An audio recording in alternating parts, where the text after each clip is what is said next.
Hey man, how are you, brother? What's going on? Lower it down a little bit. How's everything? Good. Good. You? You're a little low, Lou. A little low. Yeah. Let me share this channel. How about now? A little better. Okay.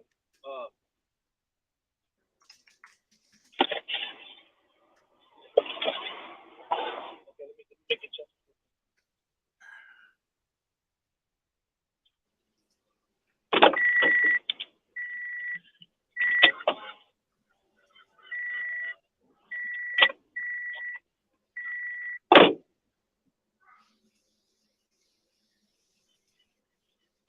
All right, how about now?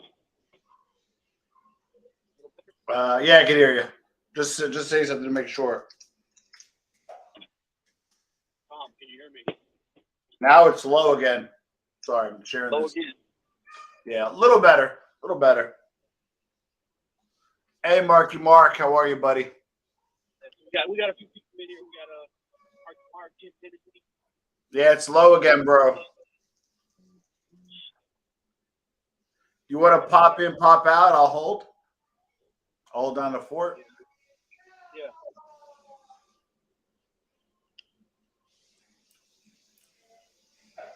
So, hello, everybody. Tim Hennessy, hello. I don't think I know who you are. Agnostic, hello. How are you?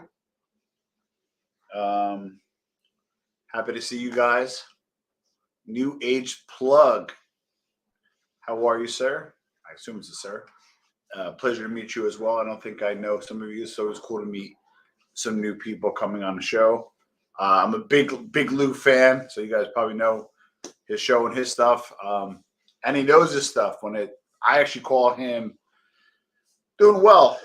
Thank you. I actually call him. I think he's like one of the best guys when it comes to Chicago stuff, Tony Accardo, that kind of stuff. I'm kind of light in that area. I've always found Lou to be really strong on that. He does love the bananas too. Oh, thanks, Gino. It's pretty cool. It's kind of like a play on the creation of man. So I'm glad you like it. And thank you. How about now? Much better. Okay. Okay, yeah, because the problem was I was trying to do it from outside the car from the Bluetooth, so I guess I was too far. You know what I mean? The kids are too wild in there. Kids are too wild in there right now. There's no way I was gonna try to do this from the house. My daughter wants to be on camera. I don't do that. Just like you. I had right now. There's no way I was gonna. I had that same challenge as well. A little one, and she likes to pop in when we're filming. Right. So we got Gino says dope painting. You must be talking about yours because I ain't got no painting behind me. Okay, so Lou, nice of you to stop by. Agnostic. So Agnostic, the link's in the chat, man. I don't know if you can hit that from the screen. So as we all know,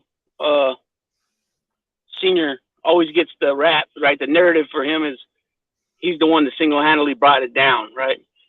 Yep. Now, if you don't know anything about it, you know, if you never read anything or researched much, you know, other than watching maybe the Gotti movie or something like that, or just listening to the propaganda, then yeah, you're gonna buy that narrative, right?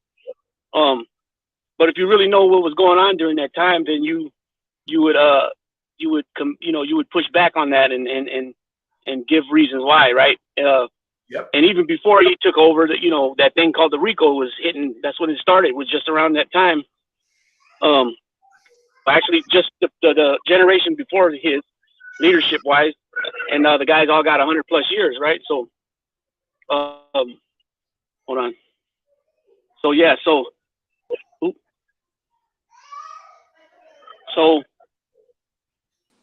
everybody knows. So if you know, you know, right? So then it's wow, it's your duty, but I'm gonna go ahead, and since it's the channel and that's what I'm gonna put it out. So during this time, you had the RICO trial, the commission just concluded, right? They one guy, Roche, died of cancer on the 2nd December '85, and then they make the move on Paul exactly 2 weeks later, right, and get him away. Him and his underboss, right? So they were taking off the indictments because now they're dead. So obviously they can't defend themselves, right? There's nobody to put in jail. So after that, you have the Colombo Third War starts, right? Sometime in the late '80s, right? And it concludes sometime, I don't know, 92, 91, something like that. I think it's 93. Yeah. Maybe 93, right? So yeah, so Gotti just got convicted in 92, right? So during that time though, these guys are leaving bodies in the streets, right? In Brooklyn and all over the place. I think they killed 12, 14 people. That was killing, not to mention all the people that got shot, right? Yeah. Joe Waverly was hit, right? I guess he had to have a bag, and Scarpa got shot in the eye, but that was a different issue. But still, there was a lot of things going on, right? The Lucchese's, right? They were making a bunch of moves on people that just because out of paranoia and thinking that they might try to push on them to take the reins or whatever. They killed some good amount of guys too. They even moved on guys in California, right? They followed I forgot his name, Anthony Delapia. Yeah, Delapia, I think it was Delapia. They went and followed him to California, took him out. They took out Bruno Fasciola, which is the uncle to the lady from the Mob Wives, right? Yeah, my brother. Carla. Yeah, Carla. Yeah. Yeah. And then you had Scarfo in Philly was pushing up on anybody that was doing illegal stuff, and he was trying to push up on them for tribute, right? To pay homage, taxes, whatever, how you want to state it. Yep. And that didn't sit with real gangsters, right? Bikers. So you had things like, and then they had their own inner stuff too, right? And they left a lot of bodies around. Now, if you look at the work that he went down for, a lot of these guys were in bed with doing business with that. It could be not completely correct on all of it, but I know he was in business with DB. Yeah. Melito was a thief from youngsters. And it was to me that why only went after Senior for Castellano killing and never went after none of the shooters. Said supposedly they were parked down the street, Sammy and him, right? I never could understand that. Yeah, say he was flashy, yeah, he was, but at that point, everybody knew they existed. You know what I mean? He wasn't coming out of the courtroom like this, with his jacket over his face and newspaper or whatever. He wasn't doing that, and I don't see how guys like Chin got upset with that when he's over there walking around acting like he's, what they say, stunat. You know what I mean? Paso. Right. Paso, yeah, Paso. There you go. Yeah. So I don't. That's a false narrative in my book. So yeah. I wanted to bring out a couple of different people, see if they had a different perspective, or just have a conversation about it. You know what I mean? Yeah. So where do you sit on that, Tom? All right. So I know you only have a little bit of time, so. Yeah. So I would say thanks for having me on. It was always a pleasure to chat with you. I appreciate it. Phone and especially online here. So basically, I think personally there were 3 reasons for decline of the mob in the U.S., especially around that time, right? So number one, it's obviously oh, is that the real Damien? Yeah, and Damien's right. A lot of people do talk about Gotti, and it's almost like they see all these different things. And for me, my perspective, I look at it from the historical perspective, from the business perspective. That's kind of my angle, and that where I'm qualified to speak to. I can't speak to as a street guy or anything else, but I am a pretty smart guy, and I studied this for years, and I look at the business end of things. So I think there's three reasons why they declined. The first is Rico, ripped apart the leadership at its core, right? So if you really look at the five families during the Rico trial, obviously Genovese is the only one that had continuity that was out, right? You had Persico, but he was away. And then the other three had to change the leadership that basically came in had to insult all new administrations. And those administrations for all three were frankly much weaker than their predecessors. So poor leadership means poor organization. So Rico just decimated the leadership and decimated that old guard, right? Number two, the people that stepped into those roles, there's a generational change in the U.S., a generational change in the Italian American community. They weren't necessarily recruiting the cream of the crop. They were recruiting, street guys, thugs that were made maybe in the 70s when the books were first open, in those first few classes, 75, 76, and 77. Carlo Gambino wanted to keep the books closed, and what happened? Sure enough, you had Sammy the Bull, Al Diarco, that produced informant. So right off the bat, you inserted new people for the second reason that just weren't up to par. The third reason, I talk about this on my show all the time, is just lack of innovation. They were always ahead of the curve in the lottery, prostitution, bootlegging, heroin. They were always ahead of the curve and established, right? I don't know if you ever heard that expression, pioneers get slaughtered, but settlers prosper. The Italian mob, along with the Jewish mob, pioneered a lot of different rackets, right? But other people came and took it over. Now the U.S. government has taken over most of those rackets and there's a new mafia. But the third reason for the decline was they really didn't innovate, and they kind of just did what they normally do. And certain industries died out, like waste hauling got centralized by waste management. So they lost that. The heroin trade, they decided not to deal drugs and gave up that. They didn't adopt the coke trade quick enough in the 80s. They got away. Oh, shit, Carlos. They got away from that. So the third part is a lack of innovation. So I look at it, Rico, bad leadership and not conforming to the new times. And I think all those three things are the reason for the decline. Right. Yeah, that's the new guard that came in was nothing like, with some of these families, or most of them, nothing like the predecessors, no doubt, because these guys were in control for, Castellano almost a decade. Tony Ducks, I think it was something like a decade and a half, closely. That's kind of disputed because they say he kind of took over in the late 60s, but he was busted and he didn't get out, I think, until 73 or something like that. I don't know how true that is as far as when he actually took over, but he definitely had over a decade as a leader there. Yeah. You know what I mean? And in fact, Tony was always was a powerhouse. Yeah. Where he had different positions. Front boss, under boss, street boss, whatever, consigliere, whatever. Yeah. You know what I mean? So that's definitely very true there. Tony versus Musso. I mean, and then even Carmine Persico having to leave from jail versus obviously being on the street. I mean, that shit cuts in, Right. So he, Persico, and that's the thing too with them. They're that family. They're not going to give up the reins. If it's Persico, Russo, whatever, that family. Period. You know what I mean? They're not going to give it up. As you see, they both died late 80s. They were first cousins. You know what I mean?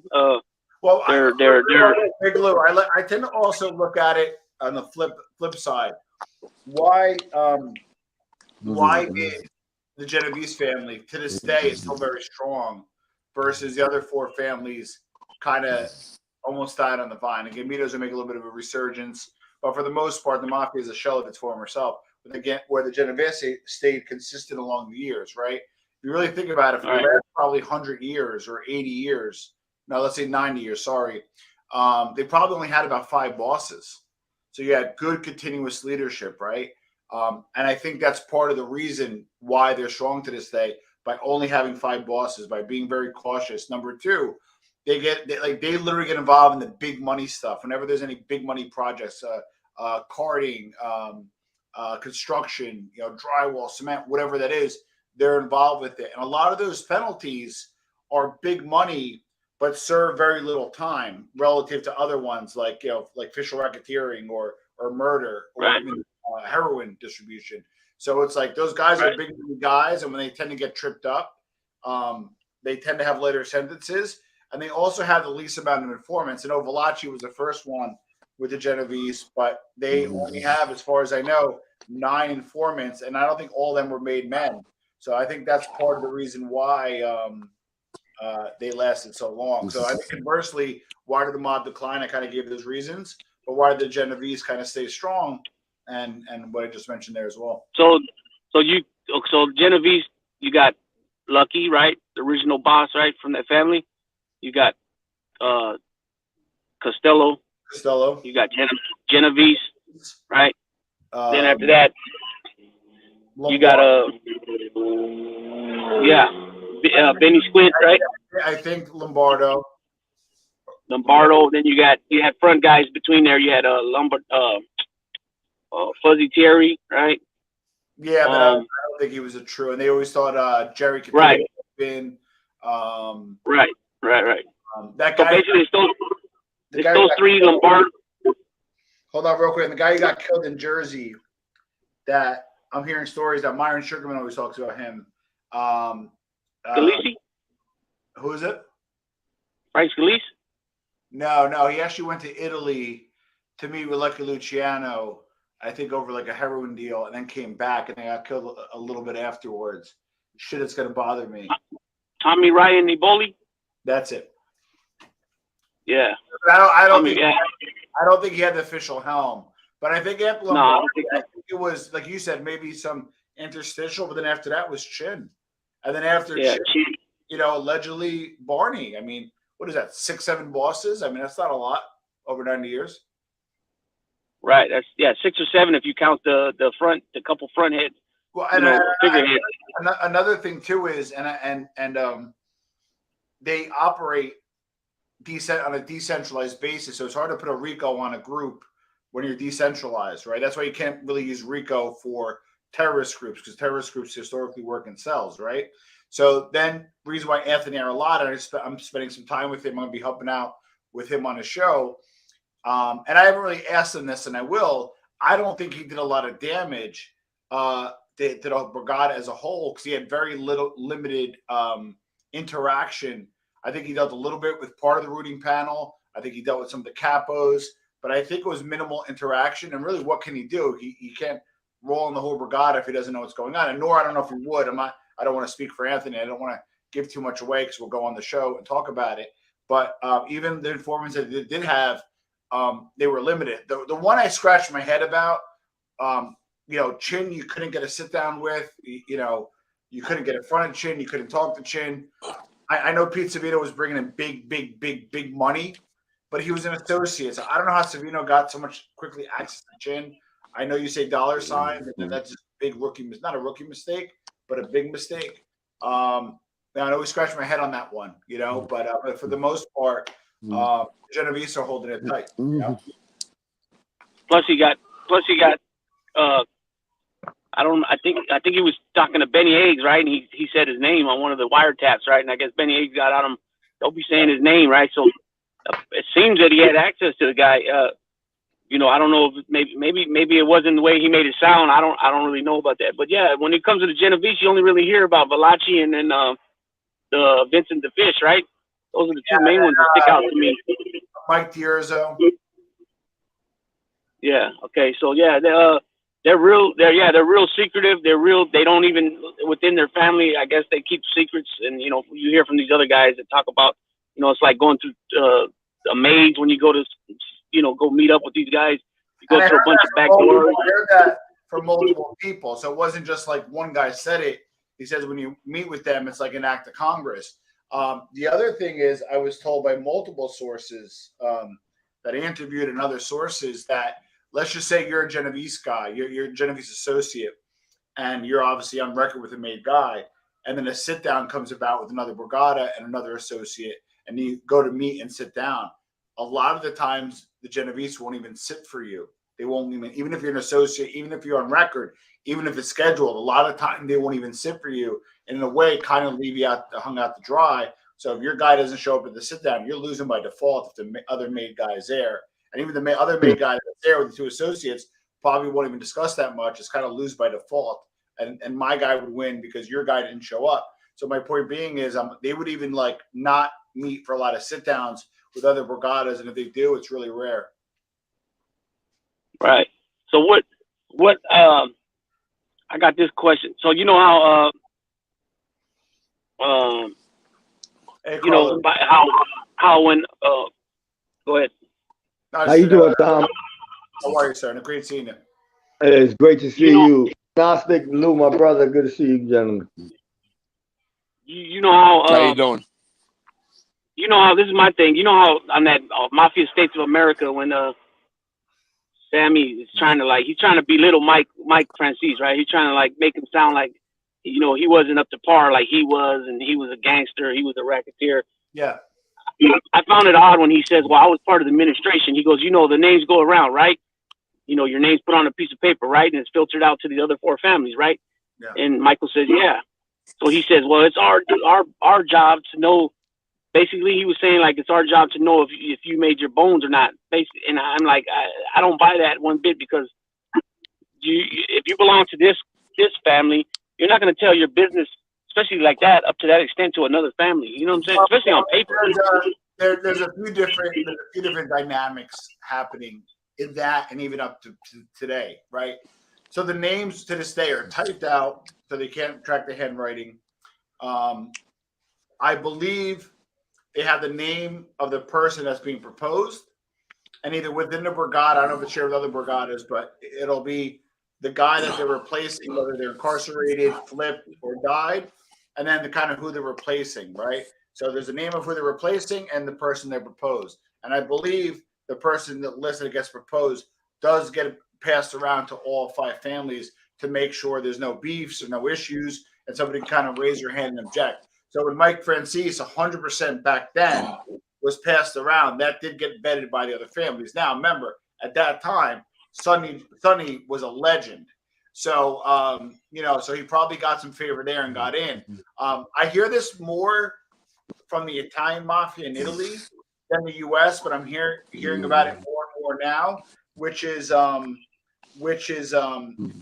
bigger guys will make their sons to protect their interests when they pass or go to jail. So, for example, if I'm a made guy and I'm a big guy, I'm a serious guy, and then I have Carlos is my son and he's not made, that kind of leaves him open. He could be open to shakedowns, could be open to extortion, maybe taking away his street business, that kind of stuff. And I think even chatting with Bill Catola, we talked a little bit about it. I think his situation would have been handled much differently if he was made. So a lot of times a big boss will make their son just out of that reason. I personally have heard more about it in Italy than here, but I have heard cases here as well. The Colombos were big on it, but what I'm getting to is this: when that paper goes around with those proposed names on it, they're not going to put on that paper or even related to them in the message that hey, these guys actually were in on making their bones as far as taking somebody out or assisting in taking somebody out. Well, I mean, I don't believe that. And that's how Sammy made it sound. Well, at that time, I think it was, and the reason being is they wanted you to kill somebody because they had something on you, right? Like back then, it's before Rico and all this other stuff, where it's like, wait a second, if you roll, well, we have you in a murder, and you're kind of screwed. I think that was kind of the part of the reason behind it, right? But number two, but when he got passed around at that point, yeah, it's assumed that you probably did some work. It's assumed, right? But I don't think they were going to actually tell him specifically if they have to take that family, that Borgata's word for it. Right. They were going to propose these guys that they're legit. You know what I mean? Yeah. I didn't like how he did that. He was trying to make him look less than, and just because his dad. Well, that could have been true, but the man proved that he was a money making machine, and and at the end of the day, that's more important than anything. Making that money, kicking up. I interviewed both. I actually interviewed Mike again recently. He called into my other show. I like Mike a lot. I was Sammy. I'm friends with his daughter, and I was related to him growing up through marriage. But I didn't talk to either about each other. I didn't think about that, and nor do I like to do that. But I think they're both, big guys in terms of ego and stature and everything else. And I just think that it's hard for them to maybe jive so easy. I thought the Mafia States of America was very well done. I personally liked it, but a lot of people didn't. Yeah, I didn't watch it all. I just watched what they gave us. The free 40 minutes or whatever. I didn't pay for it to watch it because it was basically we heard all the stories from these two guys. You know what I mean? It was probably going to be the same stuff. I don't know. I could be wrong with that. You know what it is? I guess I think I paid the $40. The way I looked at it was, you had a former underboss and the son of a major underboss and one of the biggest earners in history get together, and it's kind of like it's like two historical, beings. So I thought that was pretty cool from that sense.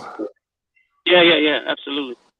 So what you guys, Carlos and Agnostic, what you guys think about that narrative of you John already Gotti know how I feel about that narrative. Yeah. That narrative was put out by the fucking government. It was carried over by the fucking reporters, and that became the narrative.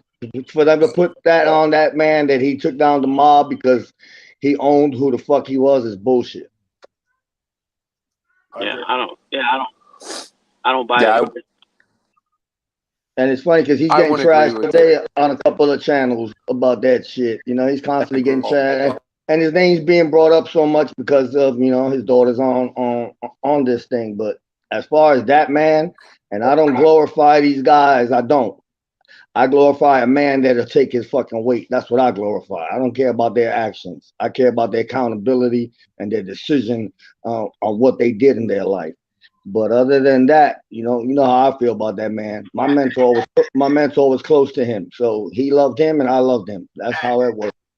And the buttress Carlos' statement, he did. I mean, you could say what you want about the guy. Like anybody could say what they want. Any historian, any podcaster, any journalist, any armchair fucking Monday morning quarterback, whatever you want to call it.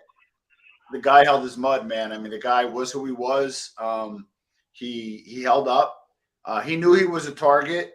Again, I hear kind of, and again, I don't, I'm not putting this out there saying I believe this, but a few people that I did talk to that I feel know what they're talking about might have even felt that the media thing might have been a strategy. How the hell are you going to hit Gotti if there's cameras or FBI all around? You know what I mean? So there might have been a protective cushion with that as well. Oh, I absolutely agree with it. He couldn't come out his house in the afternoon without the news vans being parked across the street. Yep. Right. Yeah, they were. All over. All of them, damn near in his driveway. Well, real quick, and listen. Trust me, I'm not defending anybody. I'm not I'm not here to defend or also criticize somebody as a creator. I think what happens is people kind of conflate like Angel's channel with his father. Now, granted, that's his daughter, respectfully, right? But she doesn't really necessarily go on her show and talk about a lot of stories about him and constantly bring him up and blah, blah, blah. So like for me, I don't like it when people conflate her with her father and then maybe bash her father because of her. Like, you know what I mean? Like, I think it gets conflated. Absolutely. And I'm not isolating any podcaster because the media has done this. The bigger channels have done this, right? So so I think like to me, respectfully, and again, Angel and I haven't always seen eye to eye, but I give her respect deserves. And it takes a lot of bravery to come on. And she's not running around every night. My father this, my father that. You know who I am. She's trying to have fun, do her thing. And to me, I think her what she's doing doesn't influence and is like separate from his legacy and who he was. That's kind of the way I look at it. I don't know how you guys feel. I can agree. I agree with that. Right. Agnostic, you got something to add to that? Well, I agree with a lot of what Tom said in the beginning. As far as what brought down Cosa Nostra. I saw a lot of differences from when I was a kid. People use the RICO Act, and they say, well, the RICO destroyed everything because they were handing out football numbers. I could see that as being true with a lot of guys, but you got to remember, back before our time, in the 30s and the 40s, guys were getting life. Guys went to the electric chair and never said a word. Yeah. And that's a fact, and you can research it. Yeah. The problem nowadays is it's a 1-1 fight, and what it is you got these rats, right? And ratting is now the new black. It's become socially acceptable. Yep. You have rats that are on these YouTube platforms. They're walking in the neighborhoods that they put people away in. Now, I'm only 53, but when I was a kid, and I was in Mariners Harbor, Staten Island, I was in Manhattan, and Brooklyn. That's where my families were located, or my family, I should say. That was unheard of. When a guy flipped, he disappeared and he went away, and that was it. You never saw it. You never saw him. You never heard from him. But now, society is treating them like celebrities. You take Sammy Gravano. The guy's a filth bag, and I don't want to make this a thing about me trashing Sammy. Just anybody with a clear head, look at what he did when he was just a straightened out guy to a captain to an underboss. The guy was always a weasel in the center of everything. Somebody had mentioned recently, which I always felt, they said, look at the famous picture of him in the leather jacket. You could look at that, or I can anyway. I can look at that photo and say, there's a rat. Just look at his face. He's a rat. Carlos said it yesterday. Yep. You can see it. You can see it. You can see his eyes. You can see his eyes. Every time they took a shot, you've seen his eyes go side to side. If you looked at a man's eyes and you looked in a man's face, you can see fear. You could see fear in that man's face. He was scared to death. He knew what was coming. Absolutely. And the other thing, so Rico, when a guy's in the streets like where I come from, I've seen it all my life. I've been around it my whole life. Half of my family's involved, to be quite honest. When a guy's facing 100 years, that's pressure. That's real pressure. But you also have a flip side that I don't hear many people talking about. And that is when I was a kid, I can't tell you how many times the kids I ran with, their fathers, we laugh about it now, but, their fathers were bridge painters. Their fathers were, they were building roadways in Bangladesh. It was always a story when I was a kid. Somebody's father would disappear. The Italian vacation. Yeah, and what would happen, and I know Tom does his research, is back, and I'm only 53, but when I was a kid, you would always see that these kids never moved out of the neighborhood. And I remember, I can tell you this as firsthand knowledge. I remember seeing guys come to the door and going up and talking to the mother. They would never go in the house, and there would always be two of them. That was a standard rule. Correct. And the mother would be happy, and you could see like she'd buy a new car. The husband's gone for 5 years. No. Now, of course, as you get older, you realize he's not painting bridges or building roadways. He's in fucking jail. But back then, when you got caught up, the people around you looked out for you. That no longer exists. So you hear stories over and over, like Mikey Scars. Tell your wife to go on welfare. I've heard this story over and over, and I've actually seen it. So when you're faced with that dilemma and saying, "Wait, I'm gonna do 50 years," all right. Within 2 years, my family's gonna be homeless. Nobody's gonna send me commissary. Nobody's looking out for me. Nobody's gonna look out for my wife. As a matter of fact, these days, 4 of the guys I ran with are gonna try to bang my wife. It becomes very attractive. I still never really give a pass. There are guys like Picciotto. I was personal friends with Paulie when Picciotto got hit on Bay Street. Paulie was the guy in the bathroom with foot against the door. I ran with Paulie for years after that.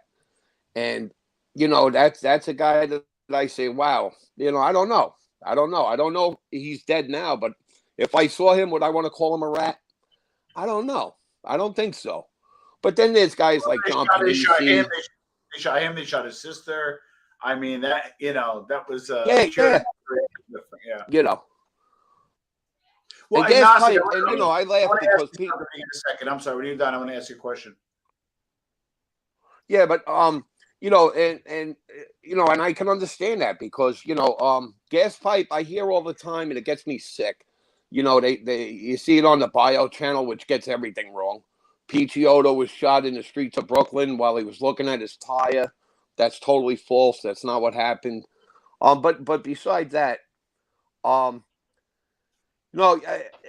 are very few guys. Mickey Featherstone, if that story was true, they framed him for a murder. So he ratted on the rats. But other than that, one of these guys get a pass, and we accept it. Well, I just want to ask you make a statement, and then ask you a question. I'm not going to bring up the guy's name because he was an informant, but on my show, this guy said this one thing that really stood out to me. He goes, over 50 and up was the guys that last saw what the mob was in its heyday, meaning when Agnostic was hanging out, on 86 and 14th, you saw the Cadillac, you saw these guys living in Dyker. Oh, yeah. They lived in Bensonhurst. They would live next to the judges, the lawyers, the cops, and these guys made money. It was glamorous in a way, and it was something you wanted to do. And I think you said you're 52. Not to age you, but I think you said you're 52. Now I'm going to be 47 now. 53. Now I'm under 40. I'm under 50. I'm 47. Going to be in December, and it's only a 6-year difference, right? But under 50, I got to tell you what I saw. I hung out in Dyker Heights in the 90s. All the nephews and sons of the wise guys all dealt drugs. If you were like a knockaround guy, you were an associate. And when I grew up, and there's only a big difference between us is I saw the guys as drug dealers, right? So my point being is over 50 kind of saw like, oh shit, I want to do that.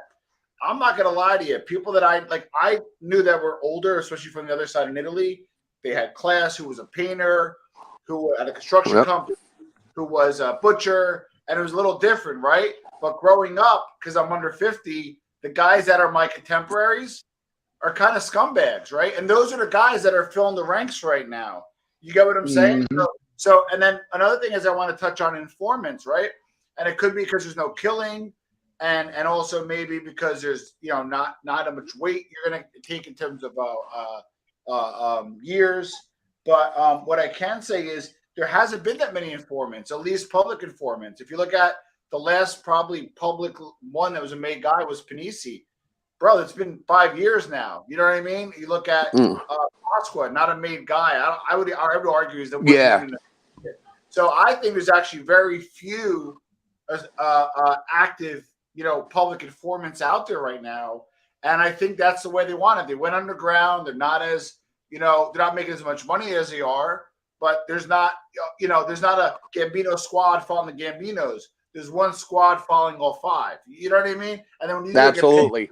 What are the pinches? Gambling was the last one. The Colombo one, maybe some union infiltration. But probably some of them will get things for the Philly case, most of those guys pled out for 3 years. So it's not what it was, but there's much less informants these last few years because I think they got smart. I just wanted to put that out there. I agree. Right. What about? Yeah, I could. What about this question right here? It says, didn't the outfit whack a dude who was hiding all the way in Costa Rica? I don't know. I think that might have been just for the movie. I don't know if that was true, right? I don't know if any of you guys know about that. I wouldn't know that. I don't know anybody from Chicago. Well, the Canadians got the guys in Mexico. And I think they got the Sam Giancana in Mexico too. They didn't kill him there, obviously, but he was hiding out. But I know I think the Canadian mob got the people in Mexico that were hiding out. Yeah, but remember that scene in Casino where the guys skipped town and they got them in Costa Rica. The guys running in the back patio. I think that was fabricated. But I think so. But I said this earlier. You know the outfit better than I do. At one point, if the outfit wanted you dead, you were dead. At one point. Yeah. Well, you Right. got to remember in that movie, the guy that did the shooting in Costa Rica, wasn't he that what was that rat's name? That one that filth bag, Frank Frank Collada. Collada, right? Collada. So you got to remember, and I try to tell people I gave up, but you know, and no disrespect to you, Tom, or anybody that makes a living out of this, but you got to remember, like, all right, John Panisi, right? Well, we've spoken about it. I've never met John Panisi. I would love if he ever had the balls to come on and debate me on this issue, because I know just about everybody that he has slandered. And it goes back to the point you were making, Tom. One of the people that Panisi slandered was, and I'll say it because he's been made public by Panisi, is Anthony Licata is one, Little Anthony, Caponegro is another. Now, these two guys, I could tell you, and you can believe me or not believe me, and, you know, and people, I know people are going to say I'm defending them.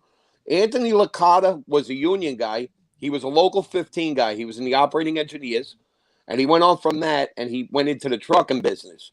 And he became close with Harold from Big Apple Wrecking. Now, Harold was the biggest demolition company in New York, right?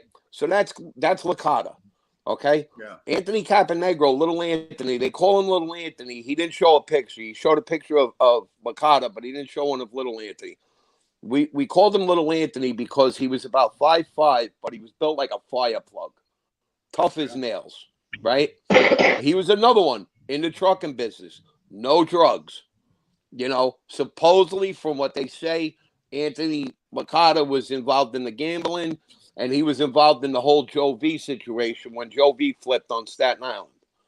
But you know, you got to remember, and I try to stress this: we sit back and we eat this shit up, but you're only hearing it from one side.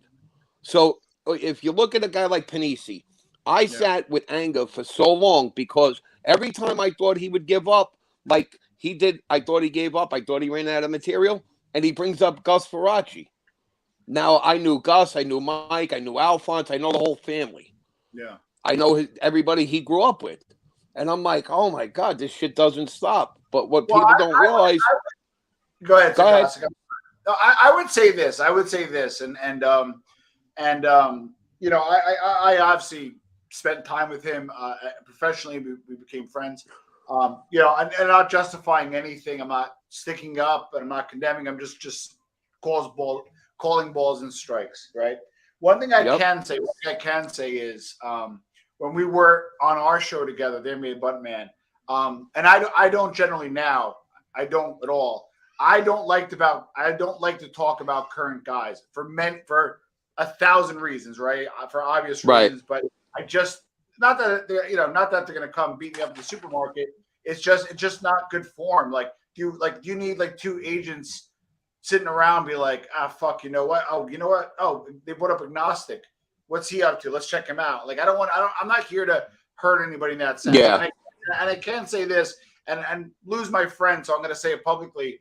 That I was uncomfortable talking about current guys on that show. You know, if you watch my body language, I'm a fidgety guy anyway.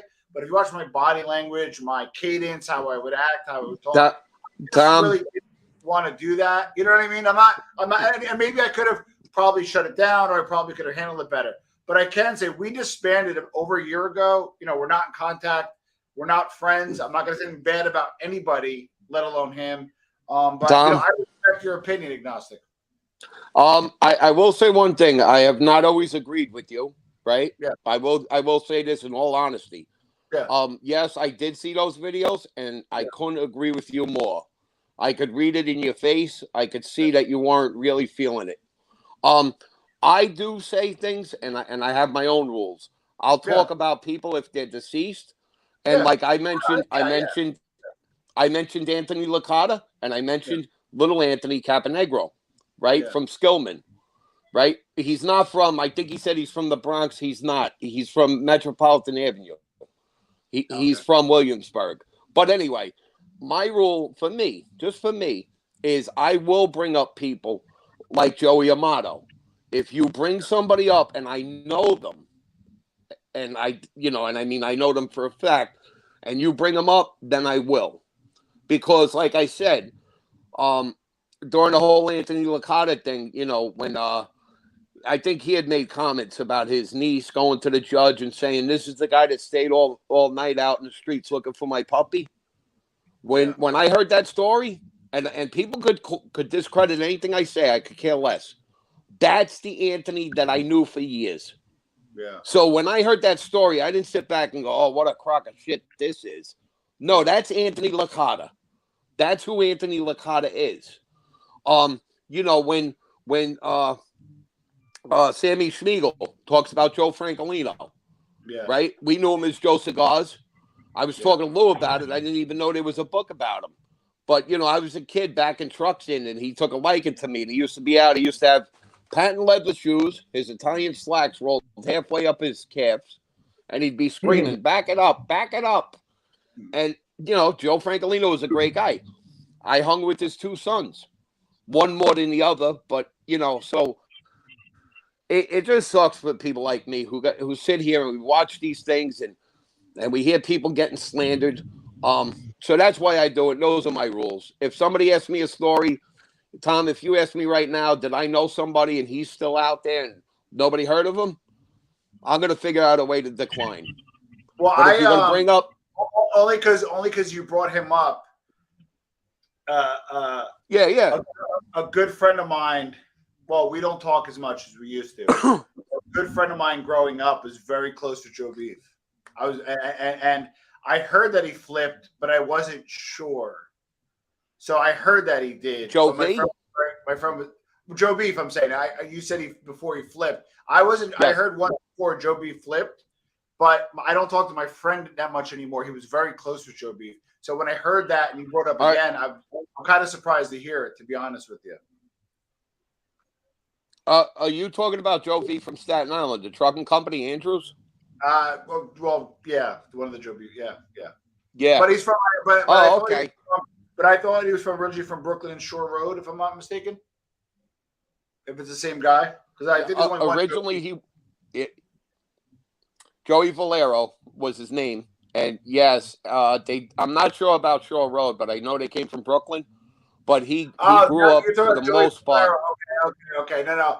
I email me, tell me a new theory. Well, I think I might have got him mixed up, but Joey Valero, it was Joe Beef. Okay, because I knew another guy that had a very close friend, Joe Beef, from Shore Road. That I heard. Oh no, V is in Victory. Oh, okay, Joe V. Okay.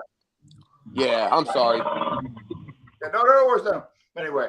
But you grew up in Brooklyn or Staten Island? I'm from the Lower East Side. Oh, interesting. And then when I was a kid, we moved to Staten Island. Got it. Cool. And then my grandmother had a house on 28th and Emmons, right on the corner. Nice. Yeah, I hung out. I don't know a lot of guys in Staten Island. I know a lot of the Brooklyn guys because I used to hang out there a lot in the 90s. But I don't know as many Staten Island guys. But I can say though, I went back to Brooklyn. It's funny. Not my wife, but my fiance at the time were picking up shirts for the old show. And we went to Il Coliseo, went to Lorenzo Menino's place.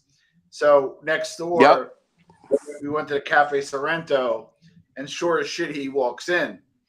And I was doing the show at the time. Now, granted, he's not going to know who I am, but I'm like, fuck, like the half of the so and my wife, now my fiance at the time, is like, I need to go to the bathroom.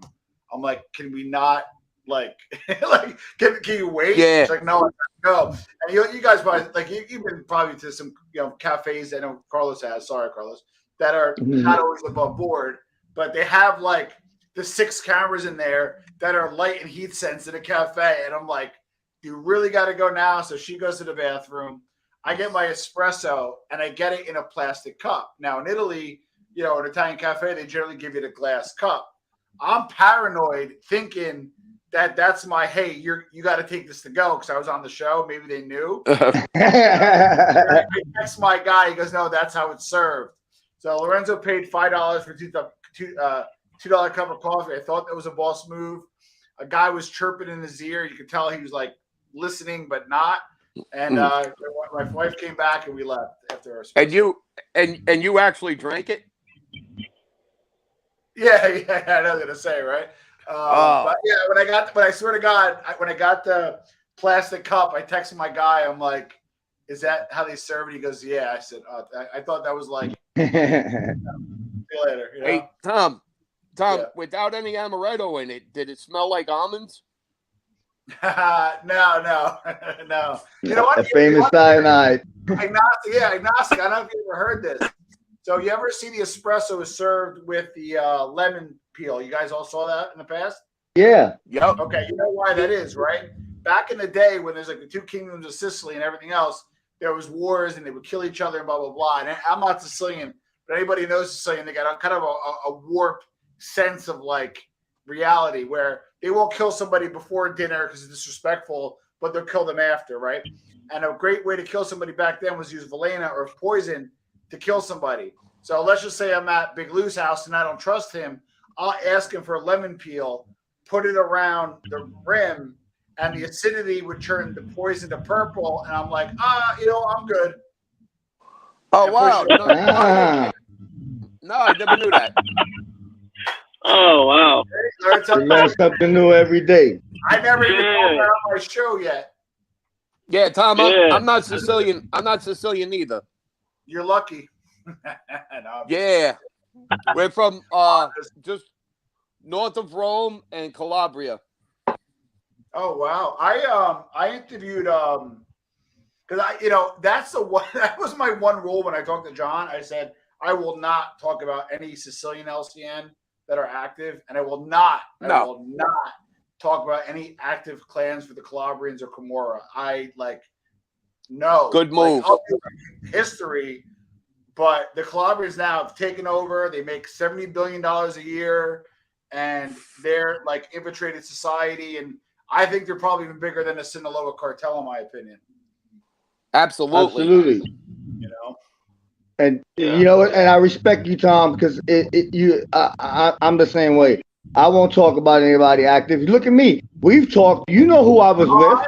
I know. And I won't bring it up. I will not bring it up. It's just, everybody's different. But there's certain ones that I still won't talk about. Like I will not touch anything or have any conversation when it has to do with the cartels in Mexico. I just respect them that much that I will not even have a conversation about that. I won't. Oh shit! It's the man, the myth, the legend. You don't like us anymore, though. My brother Nelson. Nelson loves us. Nelson's just been busy, but Nelson still, you know how Nelson is. Nelson's the all-seeing eye. That's right. Who is Nelson? You know who Nelson is. Nelson is that man. That's that quiet monster. But I actually, real quick, guys, because I only got a little bit more time. I had to put the little one to bed. I want to do a show, and you guys are always welcome to. And again, this is historical. We're not going to do anything about any particular people, but I get fascinated about how kind of the LCN kind of died out, or at least got much weaker here in the USA, but got stronger in Italy, got stronger in Australia, got stronger in the UK. So it's like you could argue, you could be like, well, Italian Cosa Nostra in Italy survived there. It's a hometown. They got the government. They got whatever. But then how do you explain Italian LCN, or at least Androgeda in Australia? How do you explain it in the UK? How do you explain it in Germany? So it's like in the US, they kind of faltered, but their same kind of mentality and same separate sister organization thrived. You know what I mean? And that kind of, It starts on the ground, Tom. It starts from the ground level. If you look at the Calabrians, right? Like what they do different is when they set up their routes in Colombia, instead of giving the Colombians hostages to hold on to, they would actually move there, right? And they would marry Colombian women. I heard that. All right, so they marry into their families, and these are prominent Italian families that marry into prominent cartel families and forge relationships. Yes, and you'll hear it over and over that when they get pinched, they get taken care of, and I'm a big believer in that because I know for me, I never flipped. I got ratted out on 2 cases that amounted to bullshit. I got ratted out for the car by two brothers, and I got ratted out for something else.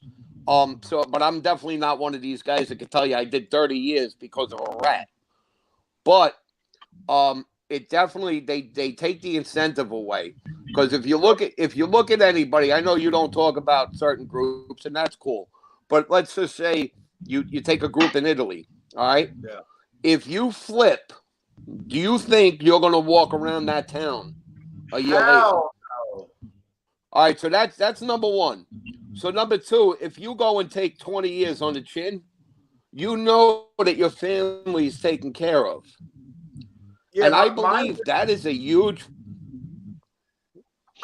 Correct. Finish. I'm sorry. I get so excited. I love this shit. But that is to me, growing up, I saw, and like you said, and I agree with whoever told you that my age is the age that saw the best drift away. And I believe that, because when I was a kid, there were rules. Rules were always broken. Cosa Nostra, one of the biggest mistakes they ever made was deal and die should have been enforced. And if it was enforced, we wouldn't be talking about them the same way. We'd be talking about drug dealers.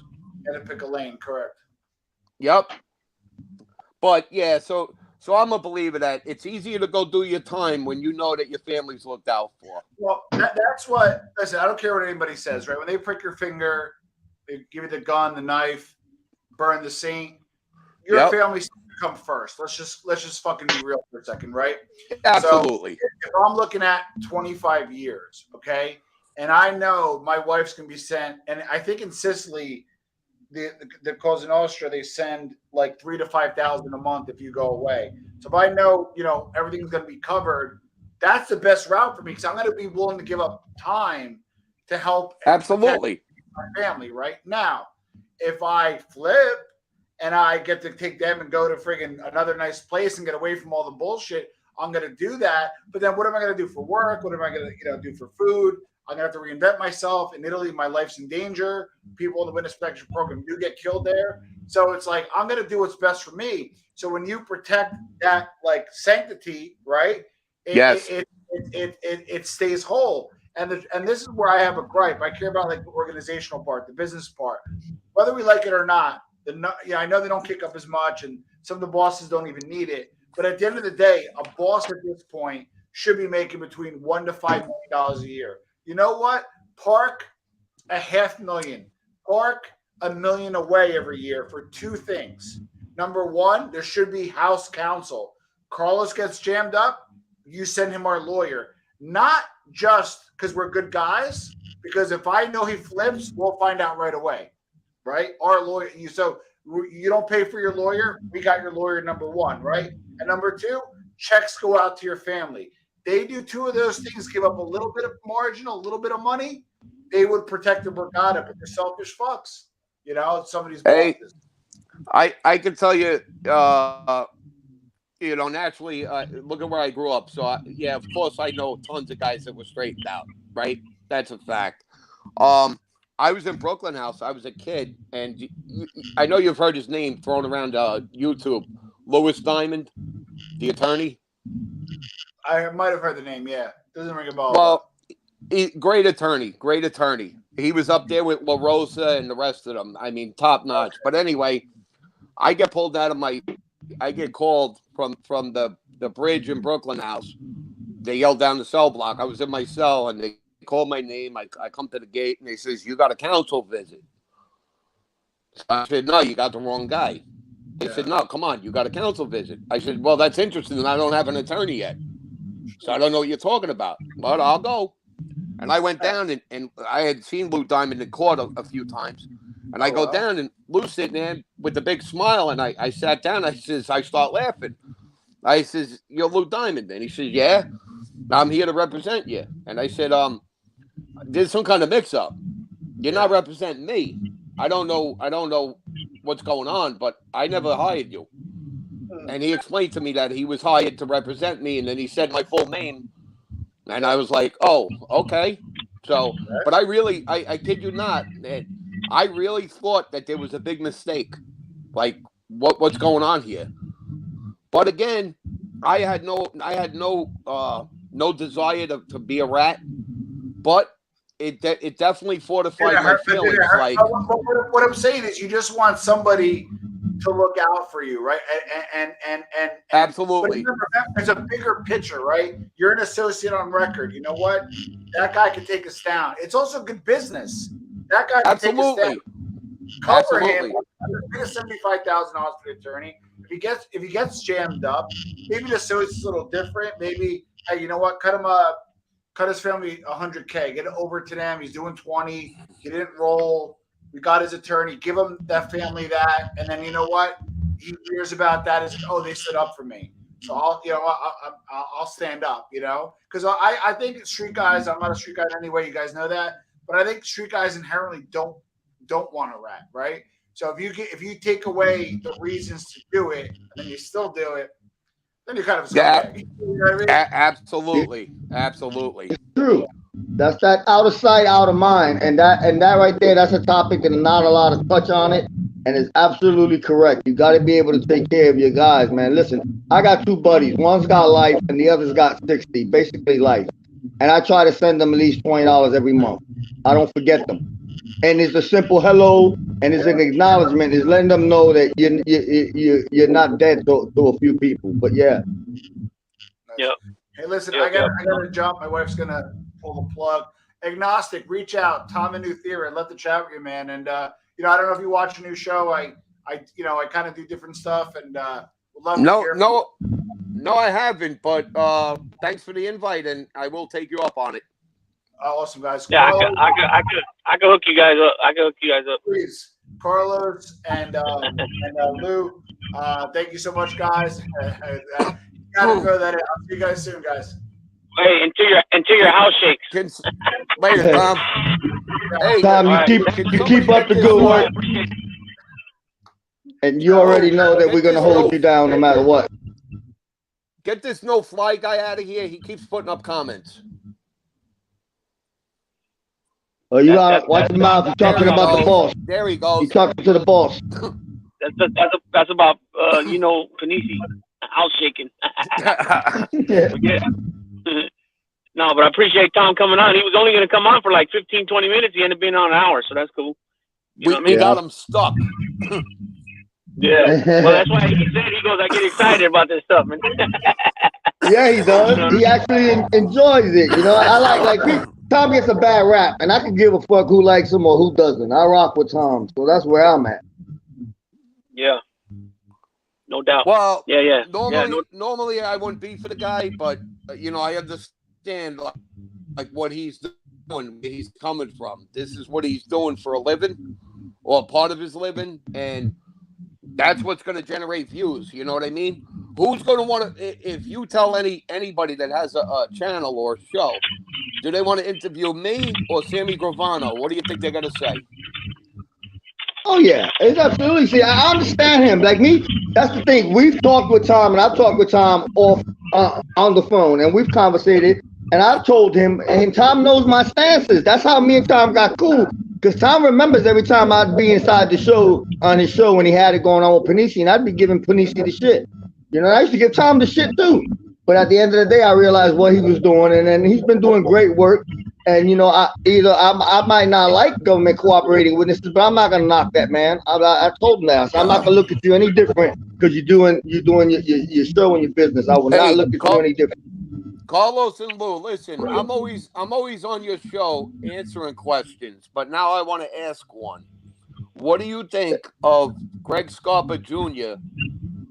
Not flipping, not ratting, and now he's going to come home and he's going to do projects with fucking Larry Leatherpants Mazza? He's already home. He's home already. Yeah, I know. He's already, I'm saying. Yeah. What do you think about that? I guess they kept the relationship going, but didn't he? Yeah, he didn't tell on the fellas, but didn't he give us some information on the terrorist dude? That's where I'm gonna touch on. You know how I feel about government cooperating witnesses, but with him, I look at it differently. I look at it from a standpoint as being an American. I don't agree with how he did it and what he did, but what he did, if it saved a whole bunch of Americans, I honestly, I don't have a problem with it. I really don't. Carlos, write this down. Get out a piece of paper and write down the time and the date right now. All right, because this is the first time I'm going to agree with you. Oh shit, that's what's up. Oh, but, Agnostic is a motherfucker. Yeah. So yeah, I mean, I think, to be honest with you, I think what happened with him and Vic Amuso were cellies, right? I believe, and he was in the cell doing something, maybe using the bathroom. I'm not sure, and he had the door closed, and Amuso was getting impatient or something, and he called him a rat, didn't he? He said, "You're a rat like your father," or something like that. I'm not sure. I don't think it was Vic Amuso. The story I heard was he was passing somebody in the hallway, and he looked and smiled at the guy, and the guy says, "You should walk with your fucking head hung in shame." And Scarpa beat the shit out of him. No, I already beat. But I don't believe. I mean, it could be, but I thought it was somebody else. Honestly, and not for nothing, I look at it also at the fact that his own father put him in a bad light and threw him under the goddamn bus. So I honestly, I don't wish nothing bad on Junior. I really don't, because he was brought up in that lifestyle. His father taught him everything he knew, trained him, and did all that. And at the end of the day, his father was doing the dirt he was doing behind the scenes. It's kind of fucked up. Hey, if Scarpa Jr. is listening to this show, I hope if he does do anything, I mean, I can't see him doing it with Larry Leatherpants, but I hope he tells a story about when I was a kid watching him run around the car in Prince's Bay, Staten Island. Yeah, a dude was going off on him, and Greg was running around the car. We were kids, and we're like, "Holy shit! Look, he's fucking running from this guy." You know what he was doing? He was taking his jewelry off. And it looked like a cartoon.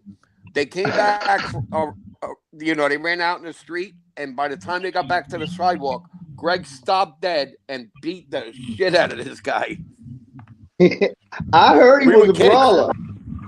Oh, Greg, I was with somebody in Allenwood that grew up with him, that was close to him, that were like good friends, and he would tell me his story, and yeah, he was good with his hands.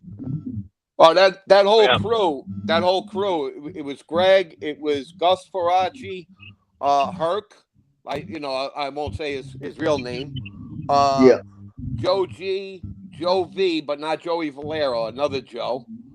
There were 4 Joes, so it gets confusing. And then there was Big Joey A.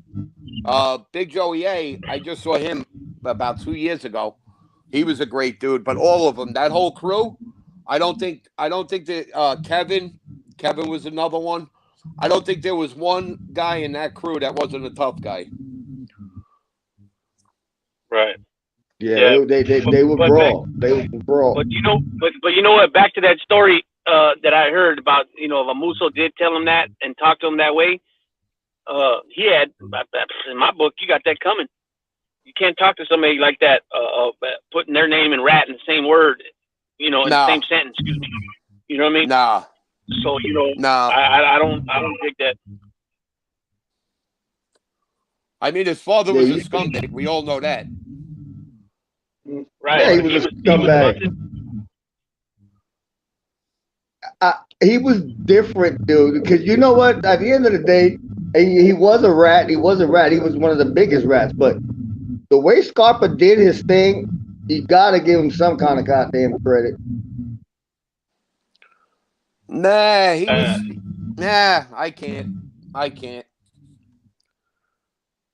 He was a motherfucker. Yeah, it's a little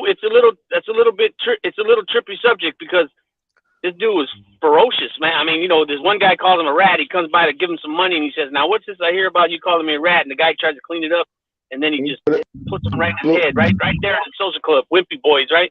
Oh yeah. Yeah, man. Just he was vicious with it. You know what I mean? And then the son grew up under his dad, so his son was no joke either. Junior, Greg Junior, and Oh yeah, and he was busted. He was busted at the time, but then you can look at it like this: if Alley Boy, Persico, and Carmine supposedly knew, well, that's according to Larry Mazza, that they knew that Greg was an informant. That how could his son not know? You can look at it like that. I don't know. I can't really call it like an alcoholic, but it's questionable. A lot of questionable things there. You know what I mean? No, I don't. I don't coming think from, so. I don't buy it, especially coming from Mazda, and especially when you think of who Carmine Persico was and his stance on the rats. I doubt that. Even though Greg was a force, he was an earner and he was a serious hitter. He had a crew. I don't think Carmine would have been okay with that. I don't see it. I don't believe Maz on that one. No. Yeah, right. That's why I made sure I said that, because just like with the rest of these guys, they embellish the truth. They just for their own benefits. You know what I mean? All these guys on the street, they're free. They're free. He was involved with. I mean, Mazza was involved with a few murders too. And now he's free. He did his time. He's making money. He's putting. He's a millionaire now. He owns different things. He's constantly getting deals for this and that. Little movie gigs. He wrote a book. So they always embellish their stories for their own personal benefit. You know what I mean? A lot of people don't seem to get that. You got to remember something, that Larry Mazza. What Larry Mazza was birth control. Because I mean, if you listen to his story, he alludes to it. When Greg would bang his girl, he would just slide over when it was time to shoot a load. He would slide over and slip it in Larry, and that was Larry's role.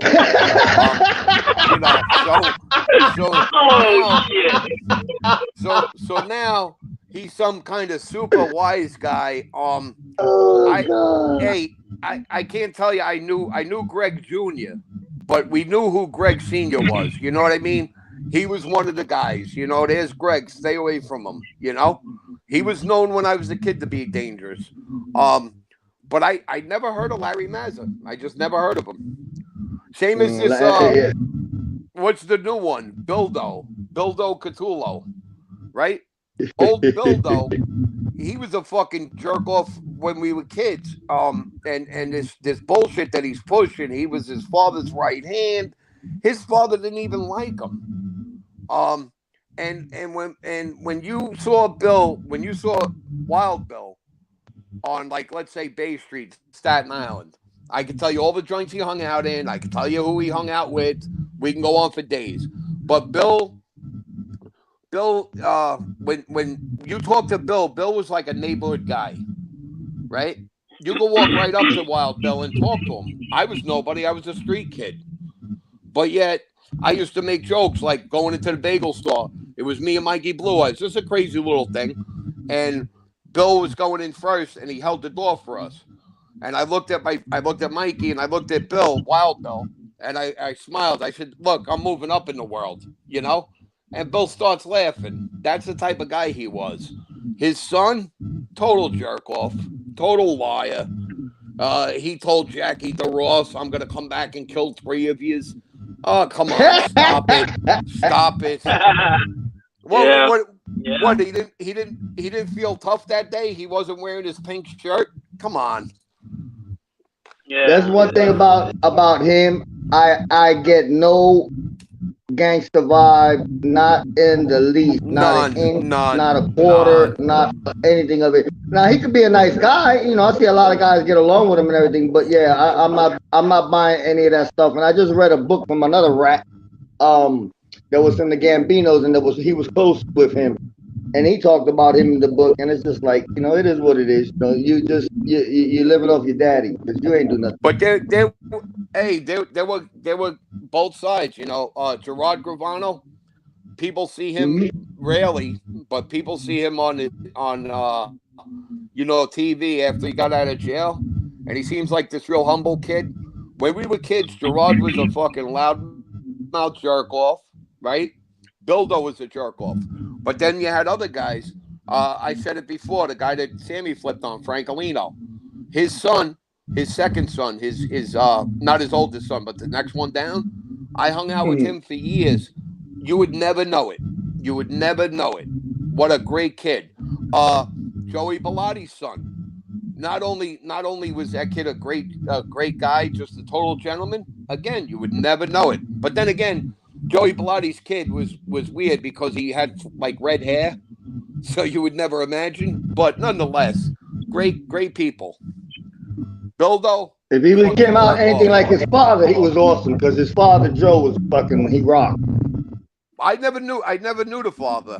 I only met the kid. Yeah, I spent 4 days with him in MCC, and he did like a majority of the old timers do. He schooled me. He taught me about stuff. He wouldn't touch on the life. He said it was all garbage. Don't be fascinated. Don't ask questions about it. And he basically told me about life and said, if you get out of this good, he was like, change your stuff around. He was like, don't leave this alone. He goes, this is a bullshit. The streets are bullshit. You know, and I always respect him for that. You know. Yep. Thanks, forging thought. Thanks for stopping in, bro. Have a good one. Easy forging thought. Yeah, these guys, you can't just Marky Mark made a comment up here that I don't know what book he's referring to, but he said that Greg Scarpa Jr. met the father's first handler. He's right. I meant to say that. Yeah, I pretty much got it on good authority that Junior knew. But at the end of the day, it's his dad. So what are you gonna do? Tell your dad, go screw yourself? His dad was liable to put one in his fucking head. Right. Well, what book was that? I have another question for you guys. Are you ready? Yep. All right. If this YouTube thing doesn't work out for Bildo Catullo and Leatherpants Larry, do you think they're gonna move on to do something crazy like gay porn?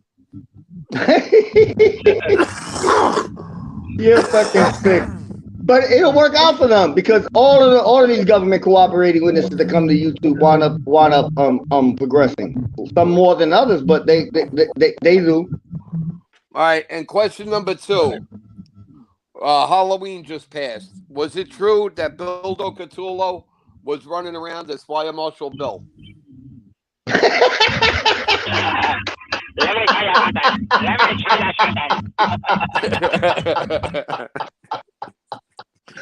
Oh shit! Oh, Bill's coming to get you, agnostic. I'll have to tighten my belt to make sure he can't pull my pants down. Hey, Marky Mark, salute to your mom's husband at 35 years, and he held his mud, and his partner did too. Much respect. Yep. Yeah. The rats all co-sign each other's BS. Yeah, that's the thing. They'll bring one of these other dudes on, like A-Light was doing. He was bringing on other guys, and Panisi was co-signing for him, and then Hootie co-signing for him. All these guys that are just like him, you know what I mean? So of course they're gonna co-sign each other because they do each other's favors like that, And, and these dudes don't got to worry about YouTube working for them or not because the government then put them in a good position with homes and income and jobs.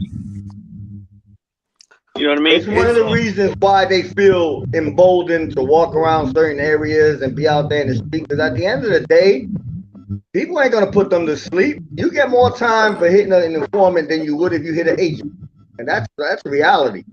Yeah. Hey, is A-Light still doing shows with his boyfriend or no? I think he got a new one. He had the rat cop. Yeah, that's his boyfriend. They were down in Florida. They were greasing each other up on the beach. Yeah, they probably still are. I think they got a OnlyFans page. Yeah, and then because he broke up with that other dude, the dude that was tanned up like shoe leather. Then I know that guy was heartbroken. Yeah, he was heartbroken. I remember that video. Yeah, what happened with that? That was short-lived, huh?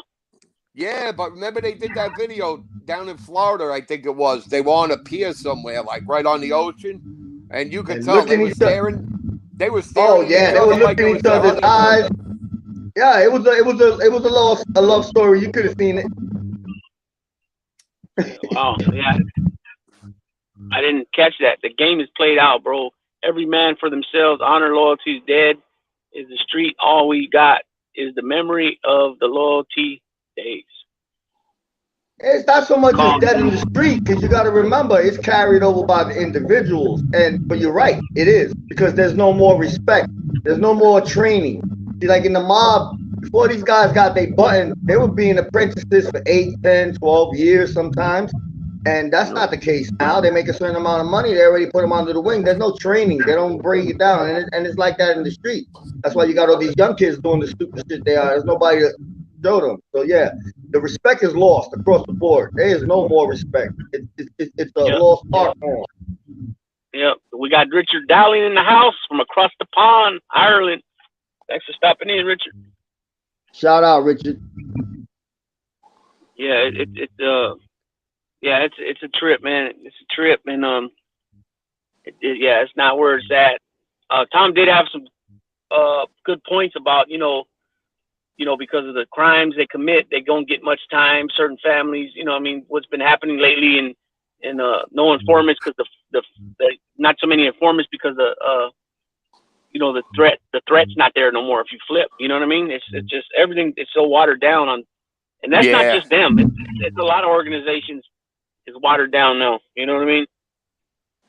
Yeah, but it's also too is they haven't done anything. The fact that they've been, like you say, recluse is why a lot of these guys are emboldened to do what they do. You don't see that. Like, and if you do see it, the flipping on certain organizations, it's always the real big guys. Because even the little guys keep their mouth quiet because some organizations don't forget. They just don't. Right. Yeah, it is. Life goes on. Life goes on. Just chilling, said. Oh yeah. Yeah. Yep. It's just and it's a trip too, and when I was thinking back to Nicky Scarfo, when I don't know if it was right when he took over or how long into his reign, but he started having his guys go and jamming up everybody that was doing the illegal activity in their area and trying to tax them. A lot of guys, they weren't going for that shit. He tried shaking down a bike club, and that blew up in his face. Right, that one, yeah. Mm-hmm. But there were a lot that did submit. They made a lot of money. There was a lot submitted. A lot submitted. You had some rebels. Look at Riccabini. The little man said, "Go." Riccabini told him to go. Fuck you. And that was all out of greed. I guess he didn't kick that much money up to Bruno, right? Who? Riccabini. No, he was kicking. He was hitting Bruno off because that was the smart thing to do. But what but what I'm saying is, Scarfo wanted him to kick up more. Oh yeah. Oh yeah.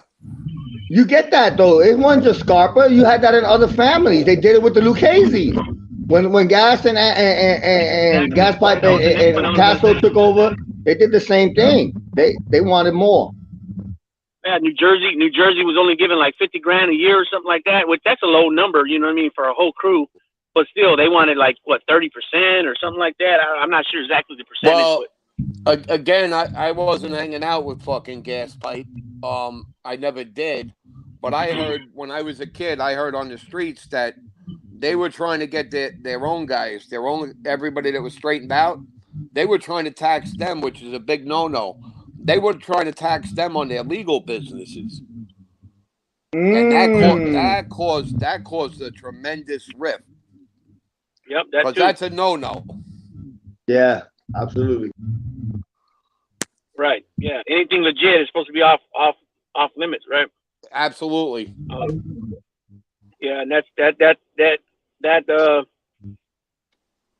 yeah, I see a little bit of that around this way too, but I'm not going to get into details about that. But yeah, that stuff's supposed to be off limits. Yep. So the greed is just crazy. And then, like we were talking about Castellano the other day, this guy's a multi-millionaire worth a few $100 million. and he wants more from his guys, more. It's like, man. Yep. It's the green eyes. The green eyes will get them all the time. Well, you got to remember. Like, you feel Sammy had the green eyes, huh? Well, Sammy always had the green eyes. He still got green eyes. Yeah. Lefty Guns was good. Yep. That greed, man. It would destroy everything every freaking time, man. Absolutely. But that's why the Chin was loved. The Chin didn't tax his people like that. Nope. He let them earn. He took what they gave him, and he didn't push it. He didn't fucking try to strangle motherfuckers, But they also knew that, let's run a tight ship because our boss runs a tight ship. We only give him a certain amount of money, but he got us and he holds us down. And I fuck up and make a simple mistake, I'm going bye-bye because Chin don't play that shit. Well, Castellano was also known to be a guy that if you got pinched, he didn't know who you were. So you got to remember that. That's that out of sight, out of mind stuff. Yep. That creates a lot of animosity. Yeah. Plus the fact that too, and then when Neil got sick and died, he didn't even go visit him. A lot of guys held that against him. Yeah. It was understandable in his circumstance as being watched, but in that culture and that lifestyle, it's a serious disrespect. And they used it to their benefit. They pushed it like, oh, he didn't even show up. But that's the thing to do. You put that out there so when he does get hit, you got something to fall back on. Look our brother Nelson. Hit the like button. Like Leon smashed Pizza's eyes. Who's Leon? Oh, bro. Leon popped Tony in the eye, and Tony's shit is all swollen. Yeah, but who's Leon? The dog. Oh, wow. I thought his dog was named Banjo or something like that. Nah, that was the first dog. Banjo's got a home. This is Leon's the new one. Man, that dog, I seen his eye. Yeah, imagine what a person would do to his eye. Banjo got taken.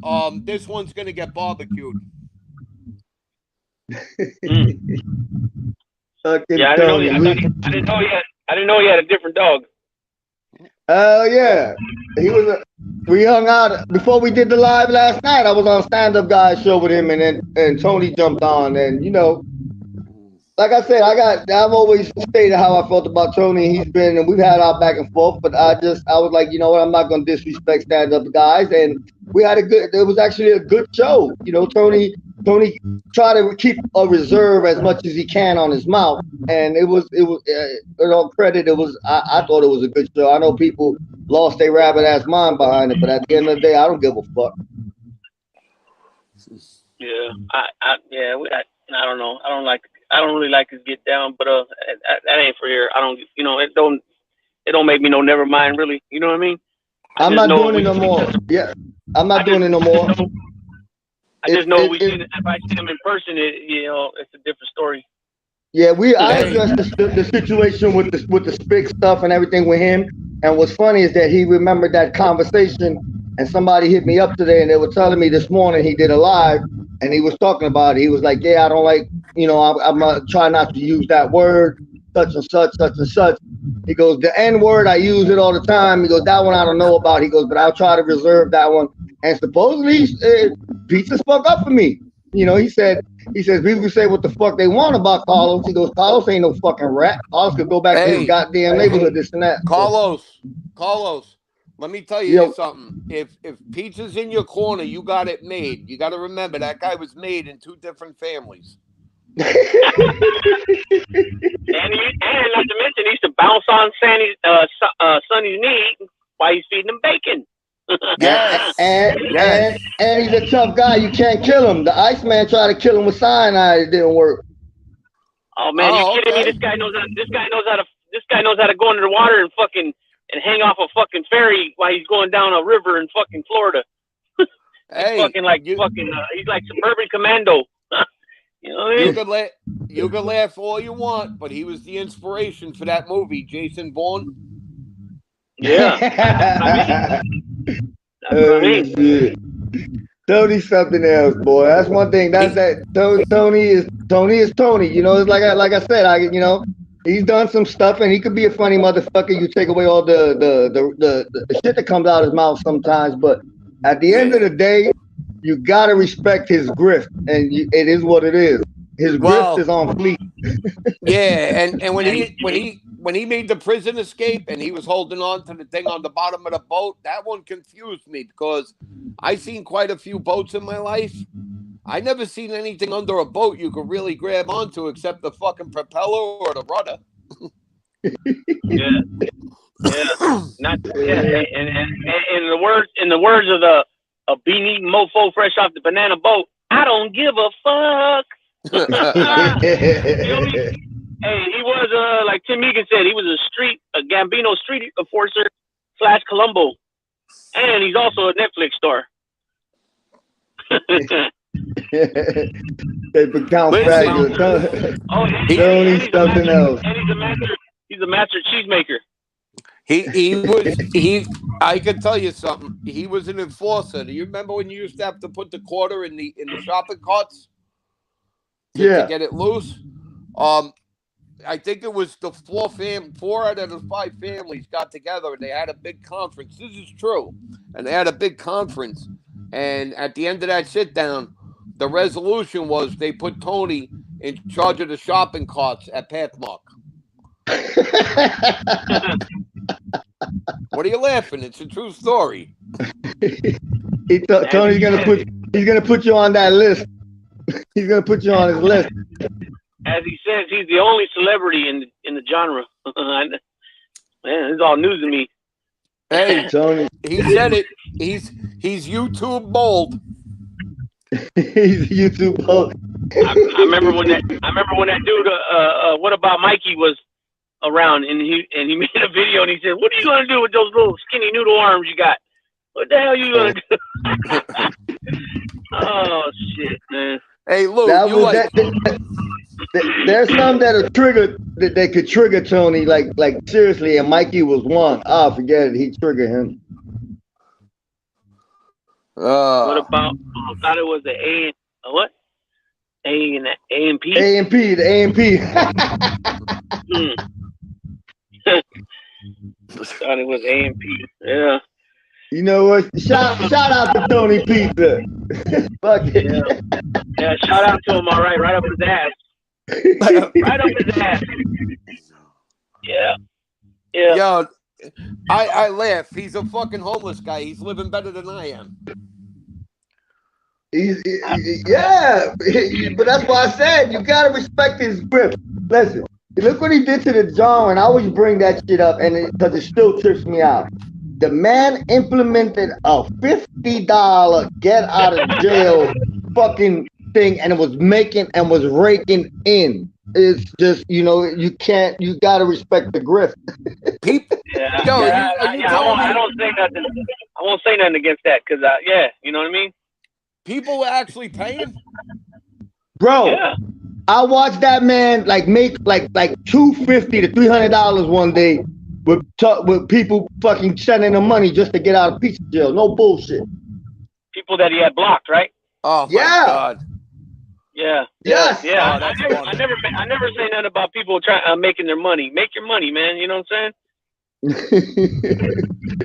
his hustle's on fleek, you know. Hey Lou, you like all the history and the trivia. Again, I wasn't there, so I can't say it as factual, but it was pretty well known in the neighborhood.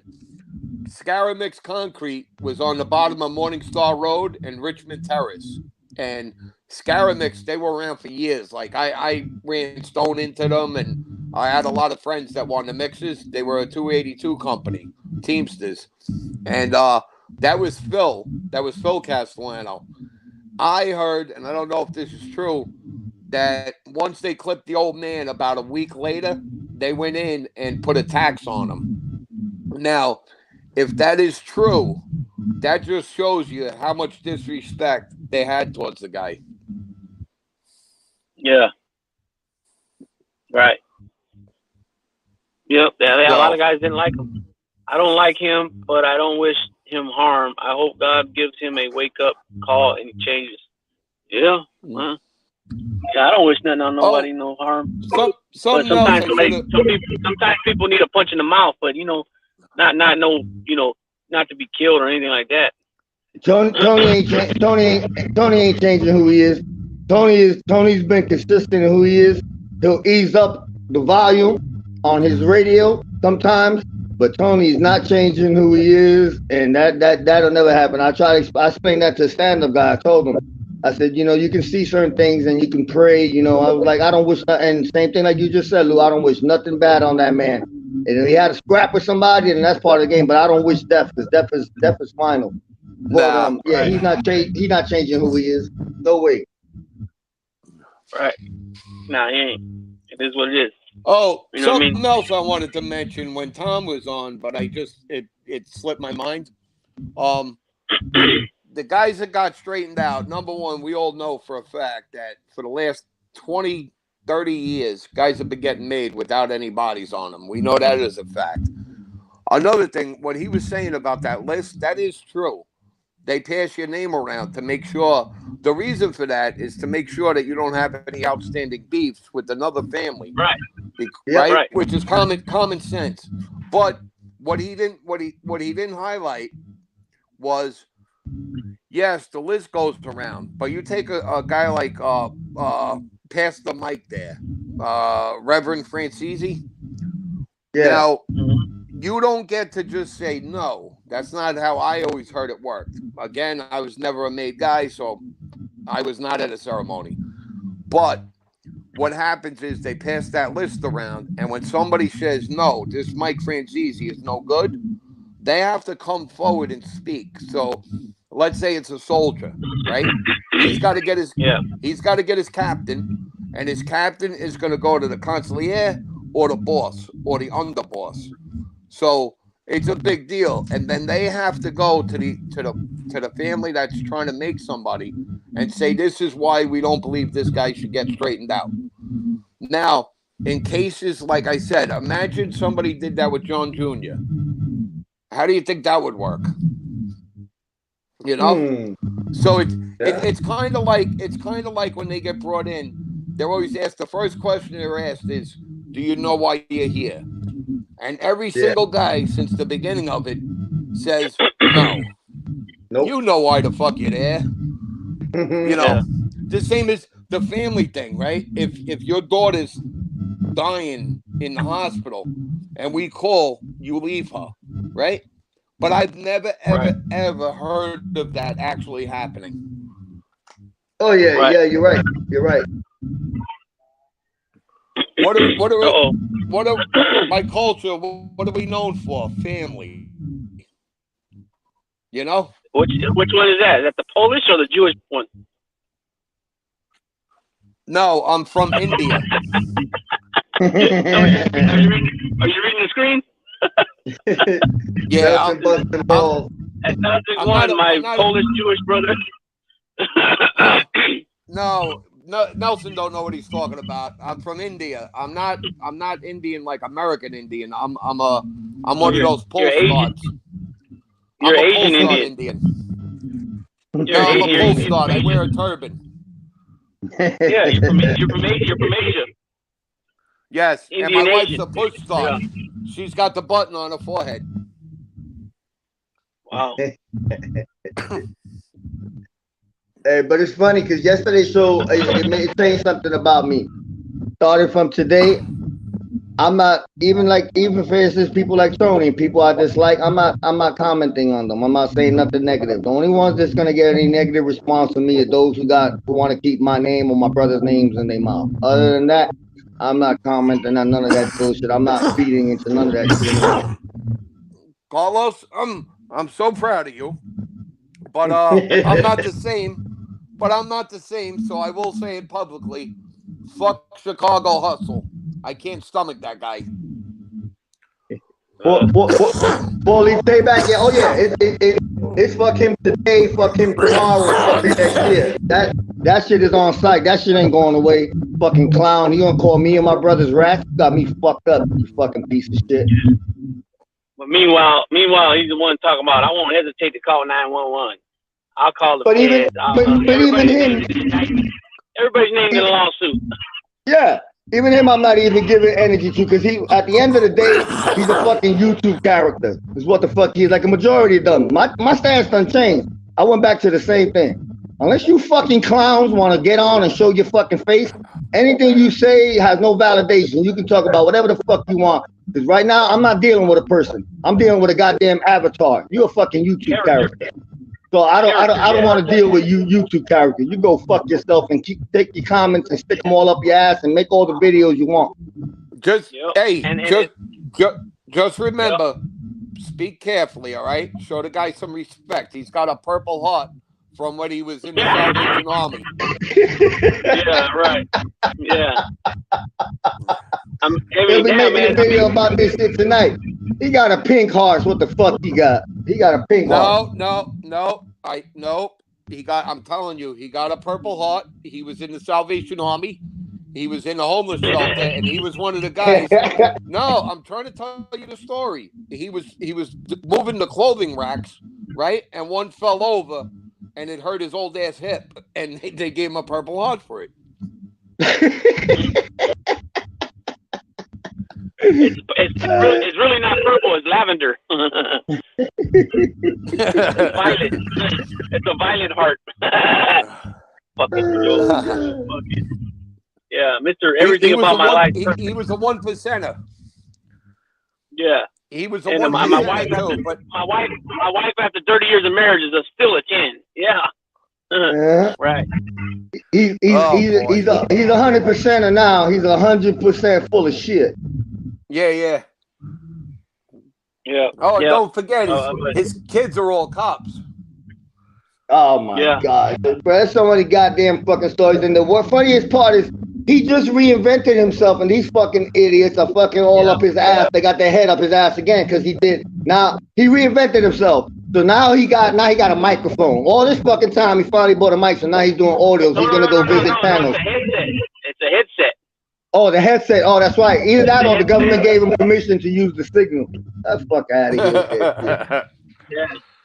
So now he's gonna rip everybody a new one because he's a verbal assassin.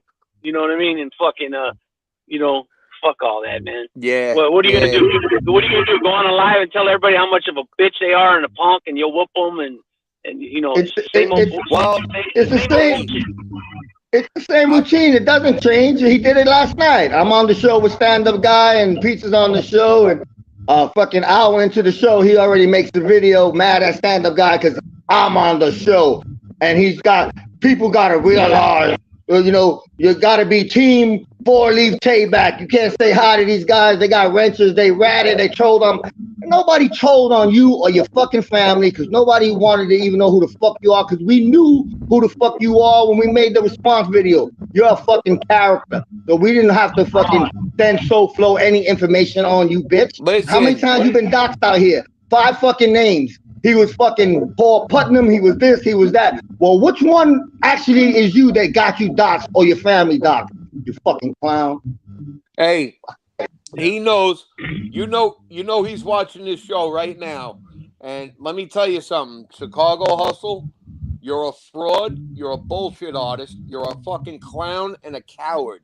I dare you. Forget about meeting me in the streets because I'll have to bring you a fucking diaper. All right? Just come on a live. Just come on a live with me, and I will prove to every one of these content creators that glorify you that you're a fraud. You don't have a Purple Heart. You lied about your military. You lied about your prison time. You lied about being a 1%er. And your wife, just from the sound of your voice, I can tell your wife is a fucking train wreck. So stop your bullshit. And what about his father was a fucking war hero? His grandfather was a war hero. Come on, man. Well, it's no different. What, George Washington? Yeah, but it's what a lot of guys do, you know what? And if you're gonna build up a character on YouTube, you might as well be all you can be. Look what Ramundi did. Ramundi did the same thing. I killed 300 people. I killed a person with a paper clip. I helped kill the Pope, and I was a mobster. You know, these dudes build up fucking characters. You know, you got a couple right now that got fucking channels, and they make channels going at fucking people. Meanwhile, these fucking clowns have not yet to show their fucking face. Man, get the fuck out of here. And that's the thing that makes me laugh. You get people that go behind a movement. How you gonna go behind a movement screaming that, you know, whether it's we push back or it's this, and you're a fucking avatar? Nobody knows. You could be a fucking rat screaming we push back. Man, get the fuck out of here with that shit already. Yep. I ain't giving none of these motherfuckers any energy. If you ain't never show your face and you're a character behind an avatar other than a subscriber, if you're a content creator, man, go fuck yourself. Look what Tim Egan said. He said, if you wanna throw down with him, you have to go deep down a dirt road in the Ozarks. That famous dirt road quote. Yeah. Come on, punk. Come on down, punk. I'll beat your fat ass. I'll fucking press you.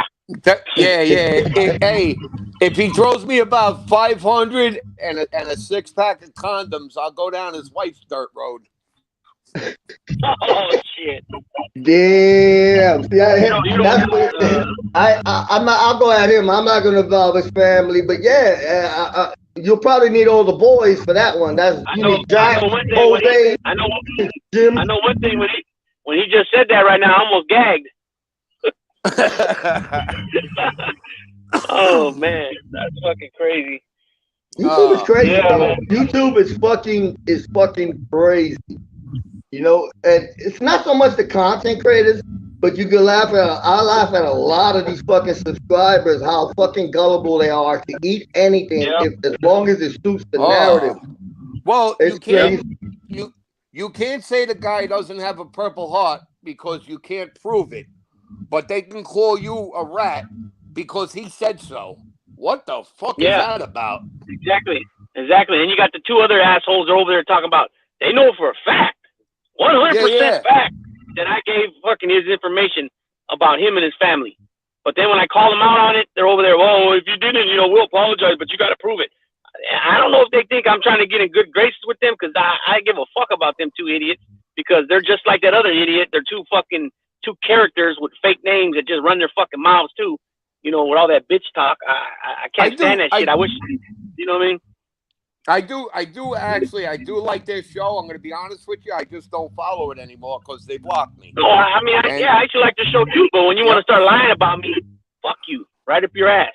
And if you're in front of me, I knock the fuck out. If you're in front of me, I knock the fuck out of them. And it ain't got nothing to do with me being a tough guy. It's got to the fact is I'm gonna defend my. When you want to make lies about me and you guys want to use the bitch word and this and that, then you're gonna take these hammers then straight up. My thing with them is that we showed them all love and they showed it back when we rocked and we did all that stuff. But at the end of the day, y'all should have came to us and asked us a question before y'all start listening to somebody and going with the bullshit. And if you actually got really mad because I actually made a conversation, and that was the thing. I reached out to address something, not to squash something. And this is a misnomer that goes on in here. And I'll say this again. I am not scared of any fucking content creator or subscriber on fucking YouTube. I'm not. And I've had it out with FBS. I've had it out with Tony. I've had it out with all of them. I didn't call over there to squash no beef for me or my brothers. I called to address a topic. And in the process of that, we decided that we weren't going to talk about each other. But that wasn't good enough for a lot of people. They spun the narrative, said, oh, you guys were scared. You had to get away from the beef. Bitch, we put ourselves in the front line. I went on fucking Soul Flow show to fucking defend fucking 4 Leaf Payback. So don't come with that bullshit. We were scared. We've never been scared of any motherfucker on goddamn YouTube. You got us fucked up. And these are some of the same clowns that make shows about prison and talk about it like they've fucking been there. They ain't even been to a county jail facility for a fucking long period of time, let alone fucking state prison or federal prison. Nope. You know what I'm saying? I lived that shit, motherfucker. You couldn't even fucking shine my motherfucking shoes. You know what I mean? Straight up. When you talk to Fruity Fernando there, the asshole down in Florida, did he give Fruity you Fernando? Yeah, Fruity Fernando, fucking Tony So Slow. Did he give you a pre-licked bottle of Pellegrino? Nah, Tony ain't give me no Pellegrino. Hey, you know what? And I'll say this now, because I'm at that point where I really don't give a fuck who likes it or who got something to say. I don't, and I'll address it again. I might not like his tactics and how he goes about stuff, but I find Tony fucking funny, and I find the fact that he's relentless. I dig that, and that's one thing about the other one. Whether y'all like them or not, those are two that if you decide that you want to go over there and you want to play the game, be ready for it because they play by different rules. Hey, I've said this before. The best way I could explain it, I love watching Tony Soflo fight with the other asshole, Chicago Snitch there, because for me, it's like waiting on the R train, and you look down on the tracks, and you see two big rats fighting, right? It's funny as hell, but you really don't care which one wins. Tony been whooping his ass. These motherfuckers could try to spin it as all they want. Tony been whooping his goddamn ass steady, even between the breaks that the other asshole been taking his little vacations. Tony been whooping his goddamn ass. That's a fucking fact. I just can't get behind the guy. And another thing I've been saying about him, he always gave me the creeps, right? And I've said this before. He always gives me that feeling like he was the 30-year-old hanging outside the junior high school. You know, he just gives me that vibe. Now we hear his buddy, his lifelong buddy, Nikki Blades, talking about Nikki was 15 or something and he was 25. I'm like, oh, so I was right. Okay. Shit. Yup. Go research it. Oh man. Don't. I heard. Well, I heard something about. I heard something. He said he was 16 when he was bragging about busting his window or something in his car. Yeah. He says, "I told you I was only 16. You were 25." Yeah. So you're talking 10 years. Like 10 years, whatever. That's kind of, unless they're family friends or something like that. Yeah, that's kind of weird. I mean, not weird. Like it's just not weird. It's just not normal. It's not normal. and then 25 around a 60-year-old. Beating a woman with a pool stick and you're bragging about it. Come on. Yeah, I'm not cool with the bragging part, but as somebody who's been inside, people tend to citizens won't realize it as much. That's probably one of the worst phones you can have and be inside there. So I can understand somebody being mad when you're being accused of that, because I know for a fact if I got put that label on, you can call me a rat all goddamn day. But don't you fucking call me a fucking woman beater, none of that shit. It's fucked up. Or you being a woman and try to get me that fucking charge and I didn't do it, so I can understand. Because I got a buddy that got charged for it, and I know he didn't do it. And that stood with him for the rest of his fucking life. And he actually dropped motherfuckers behind the fact that people in the streets would talk about that bullshit. And it's serious, man. Oh, no, it's serious, but... Civilians don't get it. They don't understand that. If you're a convict and you've been doing time, this is gonna fuck off your whole prison career. It's gonna follow you no matter what you do. You know what I'm saying? Now, I'm not saying to brag about it, but I can understand that. You know what I mean? It just, and especially being from California where politics are pushed big time, where you get killed for some shit. Yep. Oh yeah. Well, this is the way I feel. He's out there, right? He brags lately about how everybody knows who he is, right? We all got his real name and everything else. If that was me, I would put up the paperwork, which there's paperwork, of why the rape charge was dropped, right? If and it's going to be in writing. The district attorney has to do a complete memo on it, and it's going to state the charges were dropped. We found that the woman was saying things that were false, were incorrect. Nothing could be corroborated. So I'm just saying, if it was me, instead of beating the head in with a pool stick, I would just show the fucking paperwork. Here, bang. So I don't think that's not what happened. I don't think. I think after he fucking whooped her, she said, "I'm not testifying." I think that's what it was, and that's why they charged him with whatever, intimidating the witnesses or something like that. State prison. Well, and so if that's the case, then he would be a rapist. No, No, right? No. no. So wait. So let me see. All right. In order to be a rapist, if you got to be a rapist, you got to be convicted. There's even guys that even take deals. There's guys that take deals. Oh, I'm sorry. There's. I'm sorry. I'm sorry. I'm sorry. Let me apologize. I had it all confused. So that's pretty cool because so now I can go out, I can rape a woman, and then if I beat her up and scare her and she doesn't testify, then the rape was therefore imaginary, I guess. How does that work? I'm confused. No, it's not imaginary, but see, like I can't even speak on it because I never even involved that deep in it as far as it goes. But you got a point. Yeah. I think he's done it on his show. I might be wrong, but at the end of the day, with him, he's not going to do it. Why would he do it when everybody else is doing it? The same people accusing you, they haven't done theirs. They haven't fully exposed all their shit. So that's how that shit works. My thing is I could care less because I don't involve in that shit anymore. Be honest. That's what it boils down to. It just boils down to people ain't gonna do it about themselves. It just is what it is because you're giving other people ammunition. You know what I mean? So people ain't gonna do it. It's just they're not gonna break things down for people. You know what I mean? Just because they're gonna feel in their minds that they're giving people ammunition to keep coming at them. All right, but all right, here we go. I'm confused again a little. So, if I ran around this YouTube and I said that Lou molested a 10-year-old kid, right? No, don't go there. You come back. No, don't go there. Use a different example. Use a different example. I don't. Use a different example. I don't like that. You got it. I say anybody, and that dude comes back and says, "This guy's fucking lying about me," right? That wasn't me. That name is not my name. The middle name is different. It wasn't me, so he's a fucking liar. And here's my papers to prove that I was incarcerated when this incident happened. If that was the case, you're telling me that guy wouldn't show that paperwork and go, this is why I'm calling the guy a fucking lying bullshit artist. He's running around saying that I did this. Look, I was incarcerated. And that's not even my name. So you're saying that guy would be crazy to do that? I would do it. No. That's a little different.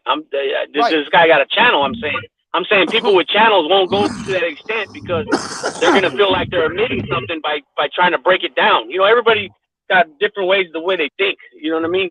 And they're going to think, especially if they're going at it with people, they're going to think they're going to use that against them, as firepower, you know what I mean? Because they're going to think that somehow they're admitting to something. It is what it is. But no, what you said right there is, I seen that recently. I think I even told you that, didn't I? I think I'm not. I told somebody. I got half of that. I got half of that idea from you. But yeah, so I know. Yeah, a guy had a different. He had a different middle name and a different birth date. Yep. And they're accusing him of something. But the thing is with that guy is that guy did have something also on his jacket that he did plead to. That was he was 20 years old and the girl was like 15 or 16.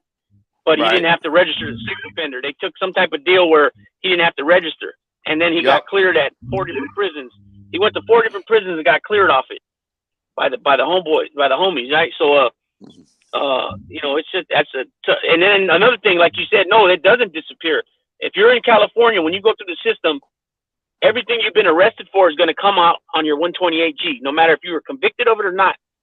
So it's not going to disappear. Anything you've been like. One thing I had to get it cleared up. They had me getting arrested in Oakland on domestic violence, and I don't have any domestic violence ever, and I never had been arrested in Oakland before.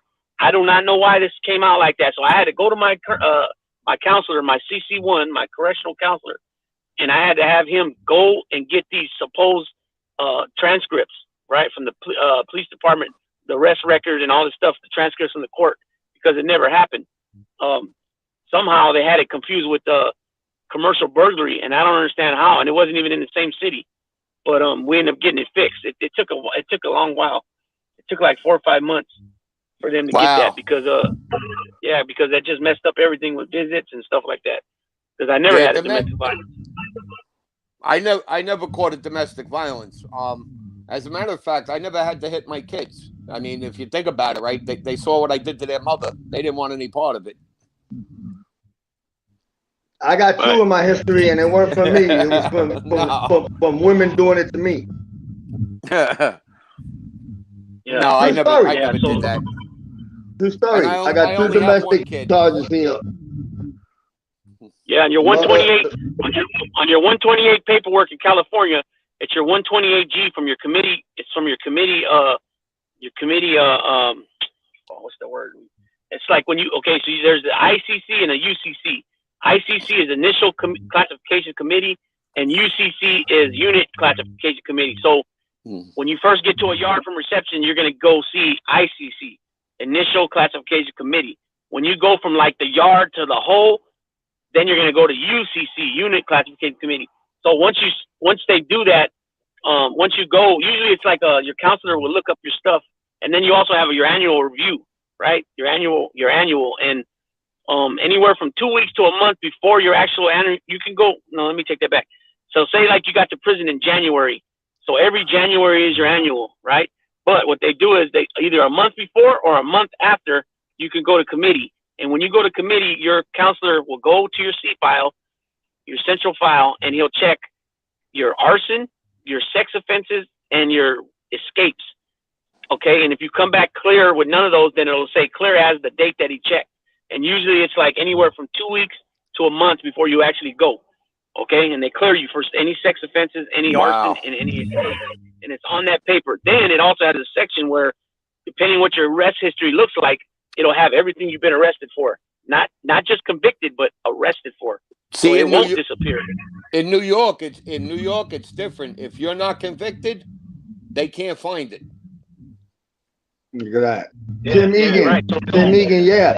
Anytime he and his flunkies lie on you guys, just ask them where's the proof. Yeah, that's my thing, Tim Egan. I don't want to hear how you feel, what you think, what you heard, what you were told. You got some accusations, show some fucking proof and stop talking about the fucking bullshit. Carlos. And that's what you get a lot with these motherfuckers.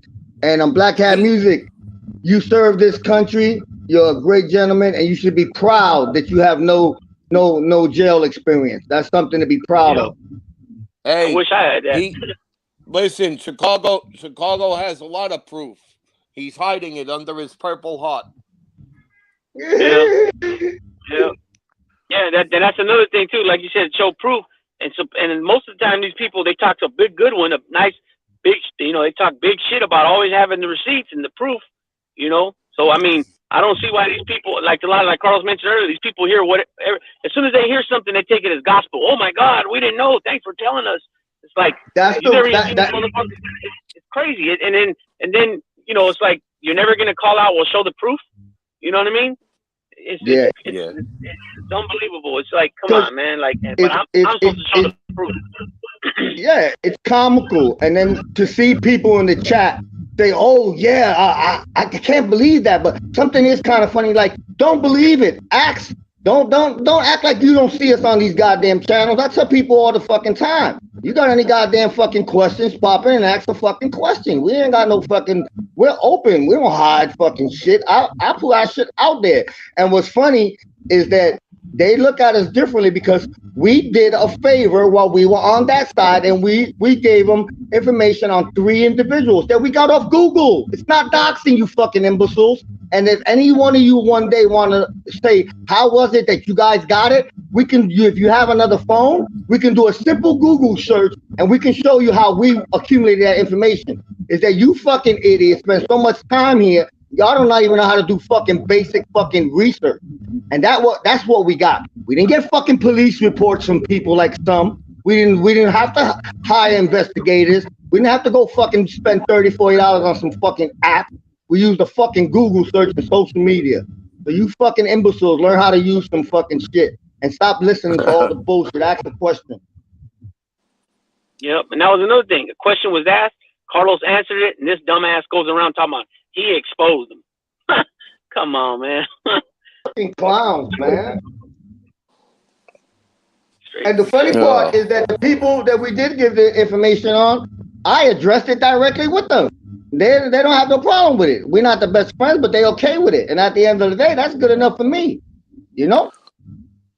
Well, I've said this before because Chicago's been talking for the longest time. He's going to find out who Jorge is. Now, we're all clear. We know I don't like that guy at all. I fucking can't stand... I like So Slow as much as I like Chicago Snitch. But the truth is, you're talking about doing it to him. Why is it a surprise when it was done to you? Exactly. That's that selective hypocrisy. We've experienced it too. Go back to the phone call. Their why is why would we reach out to South Florida? Again, we didn't do it like you guys did with each other and squashed up beefs among each other. We reached out to address a situation, and in the process of that, they said real simple, who the fuck is going to say no to that when somebody tells you, you know what? You don't talk about me, I won't talk about you. That goes on a lot in this motherfucker. But when we do it, it's something wrong. We're traitors, we're flip-floppers, we should have never did it. What will possess us?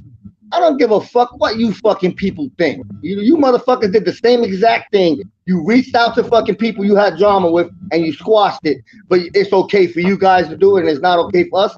And get out of here. This is why we got sick of this whole shit. And this is why my shit is F you. I deal with the people that I have respect for that say what's up to me.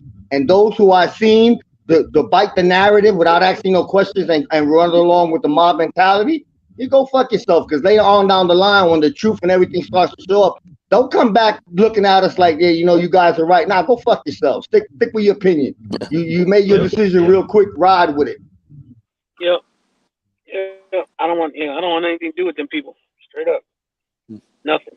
You know what I mean? You know, it's fake. You talk to them on the goddamn fucking phone, and they're in an outrage.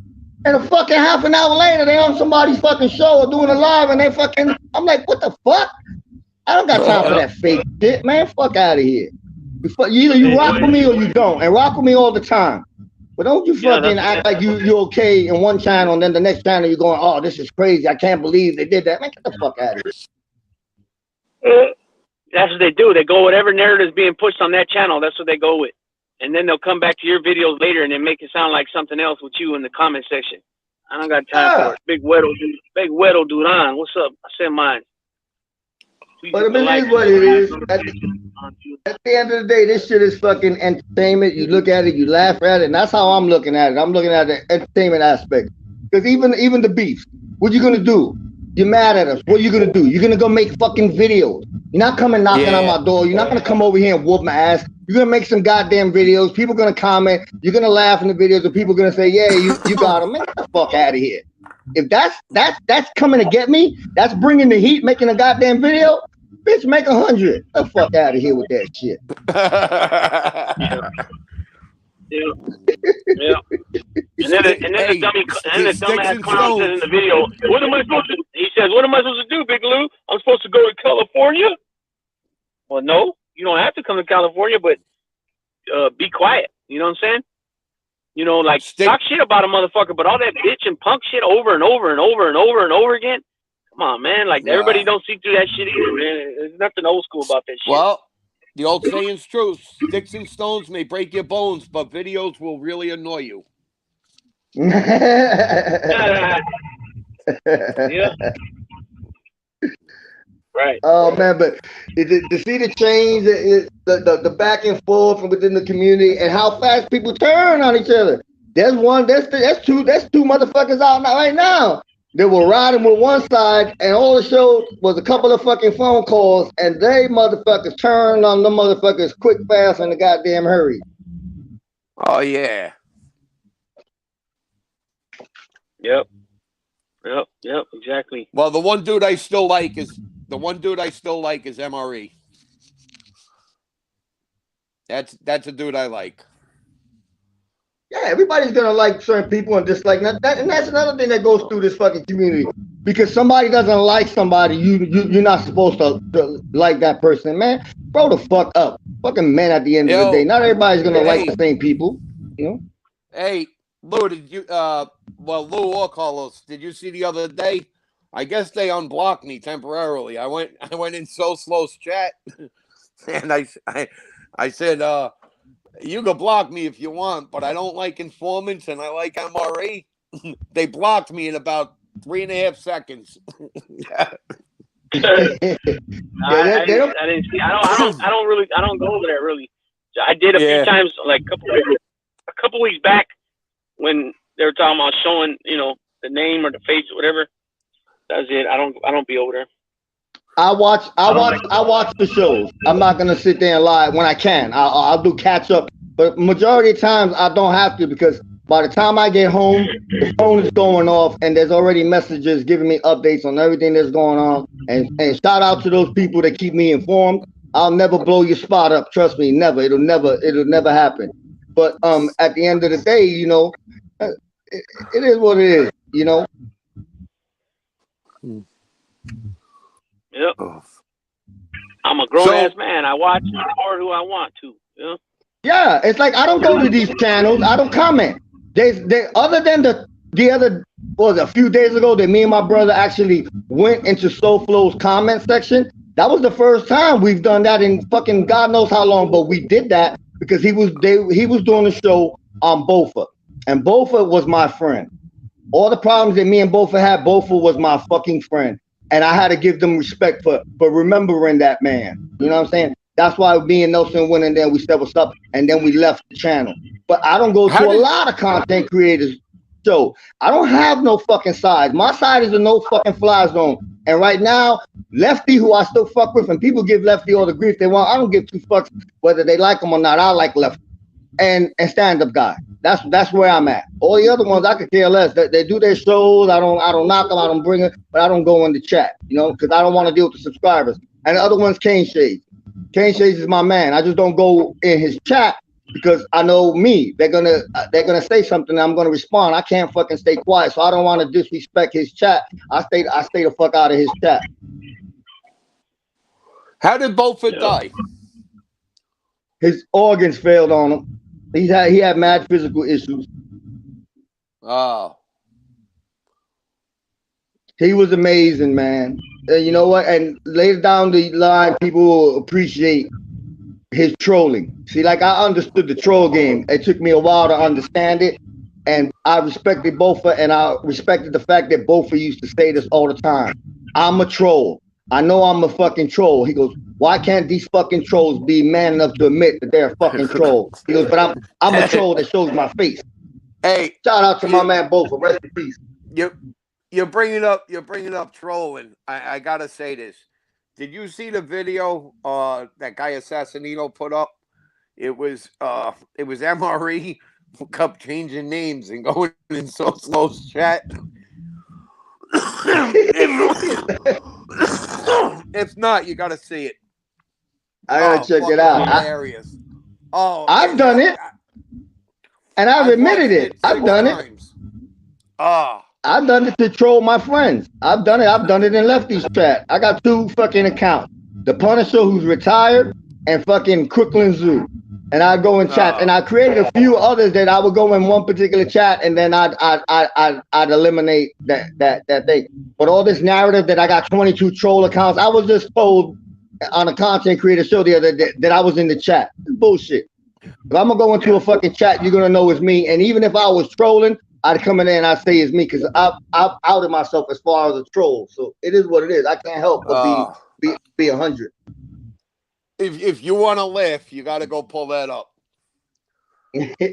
Fucking comical. What is it? Assassinino, right? He did a video with MRE trolling So Slow. Dude, I watched it about 6 times, and every time I watch it, I sit here and fucking crack up. Oh, hysterical. Funny as hell. Yeah, I didn't catch that one. Yeah, I have to watch. But you could appreciate the trolling. That's like me. I appreciate certain trolls. You got it is what it is. Especially when they witty with it. You know, you got a few good ones out there that are just original with their avatar and how they troll. Well, now you can see why a lot of these guys don't do live chats. Yeah. Well, just I guess it's all about the algorithm, the way you do lives, you do pre-records. Most of the people do just pre-record, so that's what works for them. You know what I mean? Just I guess it just matters how you do it. You know what I mean? It's good to mix it up, but lives are good. Like you'll have good lives, and basically have a fucking dialect. All this other fucking, I'm just so over all this fucking drama and all this other bullshit. But what are you gonna do? It's part of what's the new norm now. Videos made in the morning, videos defending in the evening. Videos made in the morning, videos defending in the evening. Yeah, it got old. It was funny for a little while. You got the victims and you got the victimizers. And people love being victims. That's just how society is these days. Everybody wants to be a victim. They love the attention. Once somebody gets attacked, you get 40, 50 subscribers saying, "Oh my God, I can't believe this happened to you. This is so wrong." And they eat it all up. They love all that shit. It's all fun. All fun at the end of the day. Yeah, you can't take it seriously. I used to go into it taking it seriously, but at the end of the day, you can't, because even the same people you thought they actually stood for something, they don't. It's what's beneficial. What's beneficial in the greater scheme of things, in the big picture. I know what it is to be like that, because I did that. I was on that. I was a time where if I was with a subscriber, I was a time I was with FPS. You can tell me shit when I was with FPS. If I rock with you, I rock with you. But then I chose to distance myself. Came to that side, same thing. We seen stuff that we weren't liking within that thing, and we decided as a joint thing, as the no-fly zone, that we're distancing ourselves from all of that shit. We're gonna focus on us and let everybody else handle their shit. Fuck all being Captain Saberholes. Let them deal with their shit. We'll deal with ours. Y'all deal with yours. Yep. Yeah, like Black Hat Music said, he goes, Redzilla's videos crack me the fuck up. I hope I never get on that guy's radar. Listen, I don't have an issue with any of them. It's fucking it's satire. It's fucking satire. I am so tired of people be getting fucking butthurt over it. It's fucking satire. So I don't knock none of them. If they want to make videos fucking making fun of me and everything, it's fucking satire. Redzilla, that's Chicago's nephew, right? Redzilla's Troll Army. I don't know about Chicago, 4-Leaf Tayback's nephew, but I know he's Troll Army. He fuck him too. Yeah, he's a elite Troll Army. He's been doing this shit for a while. Hello, Bella. He used to be all right. At first we hated each other, then we were okay, and now he's back to hating me. But it is what it is. Yeah, same thing with me. They push that false narrative. Now they bring up things that are old. That at one point everything was okay. Now they want to bring up old stuff and try to rehash it. And what I mean? Oh yeah, that's the new thing. We're rat lovers again. Yeah. Sure. Yeah, it's all crock of shit, man. You know what I mean? Yeah, another joke that hides behind a fake picture and a fake fucking name. You know what I mean? But it is what it is. But we've been on for 2 hours and almost 20 minutes. The phone's about to die. I only had like 50% on it when I turned it on. I left the other one open in case I got phone calls, which I ended up doing. I didn't want to get phone calls on the phone while it was going, because sometimes it knocks me off. Yeah. I can use some sleep too. I got an appointment in the morning. I got an appointment in the morning with my least favorite fucking person, the dentist. Ooh. Tell him I said hi. I haven't seen one in decades. Bella and friends, how you doing? Yeah. So I didn't sleep. Last night I didn't sleep. I was up all night, man. I finally fell asleep around. I think I fell asleep from 2:30 to 3:30, and then I woke up and I had a video schedule on John Elway and Dan Marino, and I fucking woke up, did it real quick, and then I fell back to sleep. Maybe I don't know, about maybe 11 to about 12:30. So I usually take a power nap. I haven't, so when we all get off of this, I'm probably gonna lay down, listen to a show, because that's what I do. I'll put on a show that I missed that went on in the day alive, and I'll listen to it, and I'll fall the fuck asleep for a little bit. yeah. So let's see. Bella and friends, I'm glad you're feeling better, and I hope you continue. Oh yeah. She got the C word. That's right. I forgot about that.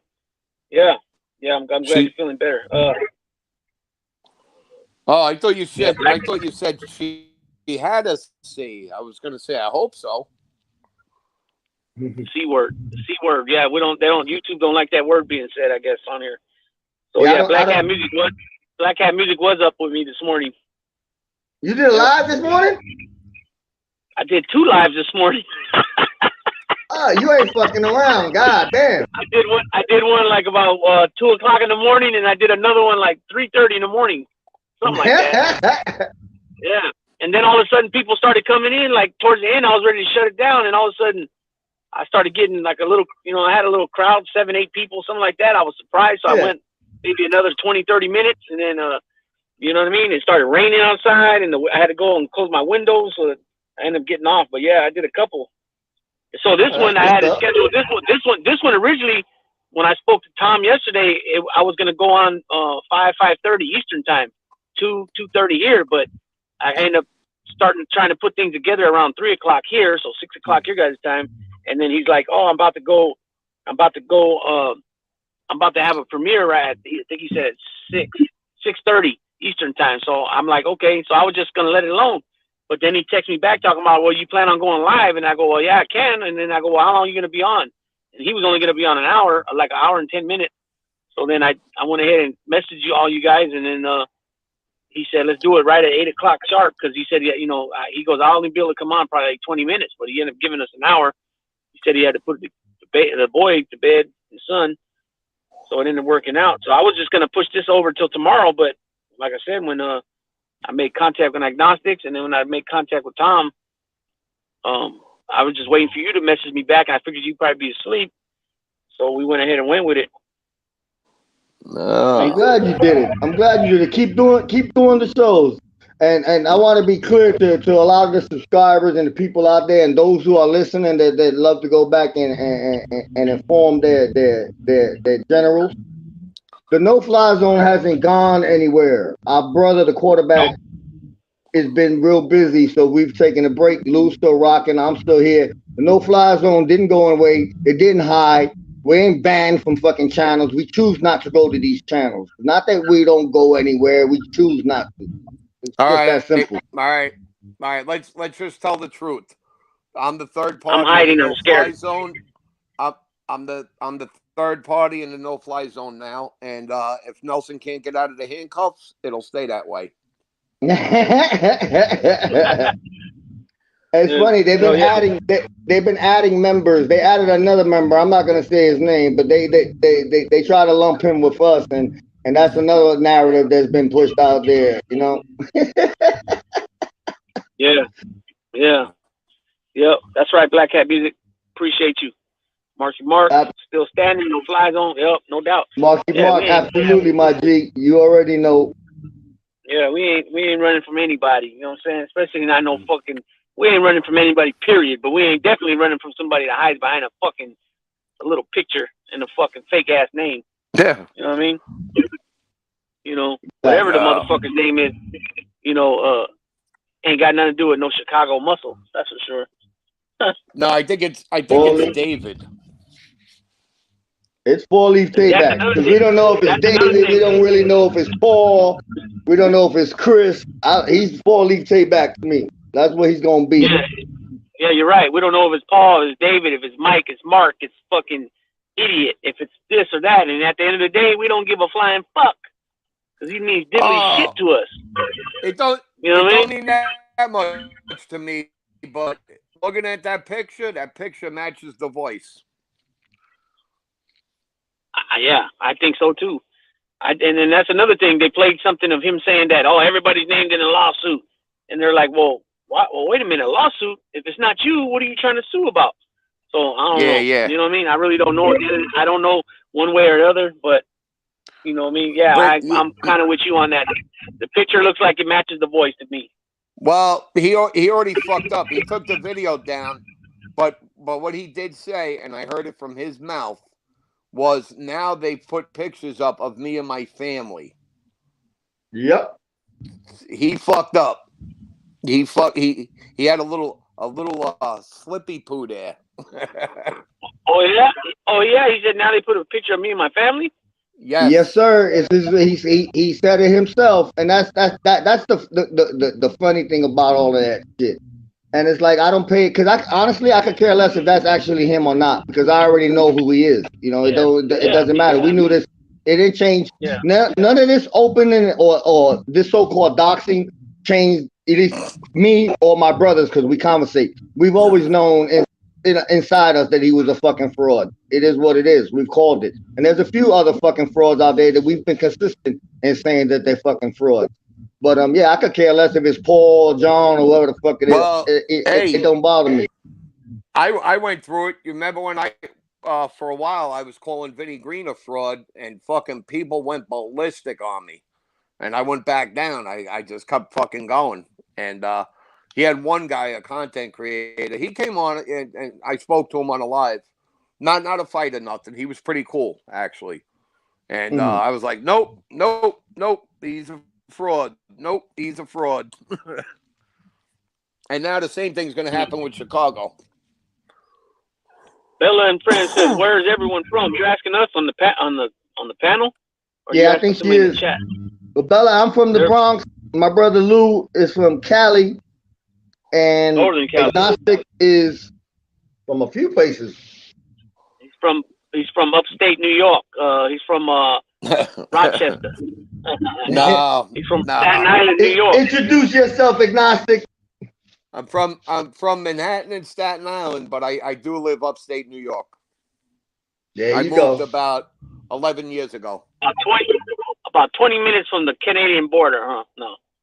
No. You hear that a lot. You hear that a lot from guys up from upstate, but there's a lot of cities up there: Albany, fucking Buffalo, Rochester. Well, that's where I'm attached to. I'm about, if I drive quick, I'm about 45 minutes from Albany. So what else you got up there? Buffalo, Syracuse. Yep, that's all out west. Bella's in Jersey. Oh, okay. She's from Jersey. Oh, I think Bella's part of. You're from Bellevue. Tommy Stiggs is, because I remember this morning you were saying you were listening to me and Tommy Stiggs at the same time. Tommy Stiggs. Yeah. Part of his inner circle, I think. Bella said she's from Jersey. What exit? Exit 10 by Pine Barrel. Bella's cool. I've seen her in Tommy's and I've seen her in the Endus. Yeah. She's a sweetheart. Carlos, Lou don't know. I'm showing my age. Lou, that used to be an old joke. When somebody said they were from Jersey, you would ask what exit because of the way it's what exit? The turnpike. Right. She says 57. Bella Rock. And Black Cat Music, there's a lot of rumors. There's rumors of that we doxed Chicago Muscles family to Soul Flow. There's rumors that I'm putting out content creators children's photos. There's a lot of rumors going around. There's a lot of slander going on, but that's not the case. Because if anybody knows me, that's just not my style. I choose not to go at women, and I most definitely will never involve children. I'm a man. I'm not a lowlife. Nah. And what's funny is the lowlifes that make those accusations are the ones that actually indulge in that type of shit. Snaky as hell too. The main ringleader of this shit is a snaky ass motherfucker. Yep. Yes. What the fuck? So it's bullshit. But anyways, I'm gonna go ahead and I'm gonna tap out. We've been on 2 hours and 30 minutes. I just got a message from my brother. I just got a message from my brother right now. He sends me a picture of my own hat, right? Because I got a bunch of stuff sent to my dad. I got a Howie Long jersey, a Bo Jackson jersey, a Draymond Green jersey, a 5 A's hats, a Warriors hat, and 2 Raider hats. And he took a picture of one of my Raider hats, asking me how much the hat cost because it fits him perfect. And I'm like, $45 I paid for that motherfucker. Like, fuck, man. So I gotta go see what's going on. And why is my hat even out? Why is it not put away? How come my pops ain't got to put it away? What is he doing with his hands on my shit? No, I'm playing. Well, yeah, I appreciate everybody came in. I'll do a little roll call.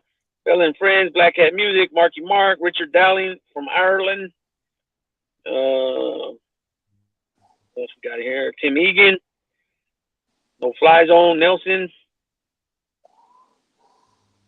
Tom on to NBA. Yeah, Tom. Forging Thought. That's all I got on this one. It only goes back so far. Yeah, mine too. Black Hat Music, you're absolutely right, brother. But you know what? At the end of the day, here's my take on it as the one being accused of a lot of things. When it comes from people that I could give 2 fucks about their opinion, and which is a majority of a lot, I really don't care. It bothers me when it was people that I kind of respect that actually listen to a little bit of the bullshit. But other than that, I don't pay that shit no mind because at the end of the day, it's basically just accusations. Then there's no fucking proof. Show me something, you know. And at the end of the day, there's none. So that's why I don't pay that shit no mind. But then too, there was like the other day when I was going at them dudes for doing that, you know, they're like, oh, you got to show proof. You got to show us proof and we'll apologize. And it's like, oh, first of all, how do I show proof that I didn't give information to somebody? You know what I mean? No, the person accusing me should show the proof. Second of all, not even 2 minutes later, the same dumbass that says that says, you know what, I'm sick of all this he said, she said shit. If you're going to be accusing somebody, you got to show the proof.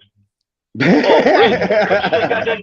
You just got done telling me 2 minutes ago that I had to show the fucking proof, which makes no fucking sense. And I will give it up. I will give props to a content creator who was also on the panel with them because they were not touching my comments when I was straight talking to them. They were like, "Oh, well, we want to rather bring Chicago on with you." I'm like, "Dude, you wasting your time. You know, you've asked him many times to come on. He won't come on." I go, "But I'm not even tripping on that, dude. I'm talking about you two motherfuckers for saying that. You guys 100% know that I did that." And before they even touched my comments, I put about 3 or 4 comments. They wouldn't even respond to it. And this content creator was on the panel with them, and she started reading the comment, and that's how the comments started getting answered, you know, or somewhat, somewhat not so much answered, but that's when they started.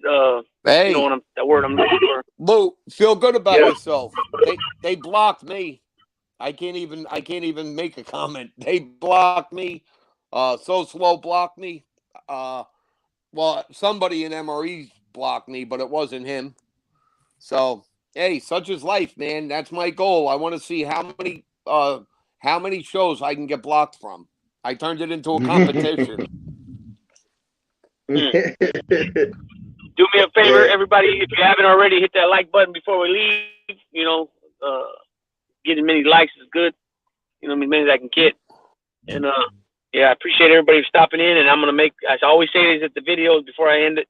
I appreciate everybody that's gonna come and watch the video after it's uploaded because I'll get a little bit of like, you know, sometimes it'll say steady.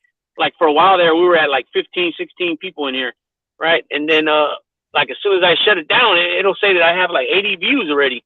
So I think how that works is that if you come in there and just watch it for a minute or two, that's considered a view, I think. You know what I mean? Because there's no way, you know, we would go up and down from, you know, 10 to 15 to 17, 16, back to 14, 13, back up to 15. It was like that for a while. You know what I mean? And it's weird how that works. And as soon as you post it, it's like you got 80 views already, 55 views. So it's got to be something like that because you figure if you're on 2 hours and a half, you know, it's definitely not having to watch the whole thing. You know what I mean? So I don't know what it is though before they actually give you a view, but it's something short. You know what I mean? YouTube is actually crazy how they monitor the numbers and the algorithm. It's trippy. But I want to personally thank everybody in the chat, Tom, the guest, Agnostic One, for all coming, hanging out with my brother, Big Lou, and celebrating and showing love to what it do with Big Lou. Appreciate you guys. Yep. All right. Yep. And Exactly. I'd like to thank everyone for coming in. And as always, it's been fun. Yes, it has. Right, My brother right. Lou, Agnostic, y'all have a good one. Everybody in the chat, be easy. Yeah, I appreciate Agnostic too for coming on. Every time I've asked him, he always comes and helps me out. You know, because there's only so much things I can say by myself, man. And when we do these little things, we bounce off each other, and we have and then it becomes either a conversation, and then sometimes we don't have the same perception, so we, you know, we'll say what we feel, and then, you know, bounce off each other. So it's always cool, and that's why we got a little thing with the no fly zone, because we're there together. You know what I mean? And we bring guests on too, but you know, it's not like it's nothing good. like You wanna have 2, 3, or 4 people on a screen where they all have different opinions. The same 4 or 5 people on the same screen, all in sync with the same shit. That's like scripted. Where they all feel the same. They all like the same shit. This and that. Nah, I like it when Fish Tank jumps on because he sees things differently, feels things differently. Agnostic too. Look, I will come on, me and Lou, and we won't talk about other content creators, but yeah, we'll get Agnostic over here or Fish Tank, and they'll go at every goddamn content creator there is. And at the end of the day, that's what this is about. There are people here to voice their opinions and how they feel, and there's nothing wrong. We can always agree to disagree. I want to be around a whole bunch of people that everybody thinks the same fucking way, like the same fucking thing and everything, because it's the cool thing to do, and we're a group. Man, get the fuck out of here with that shit. Right. But everybody be easy. Have a good one. Yep. All right. Yep. Later, All guys. right, fellas. All right. I'll talk to you guys tomorrow. Have a good one. Everybody in the chat, same thing.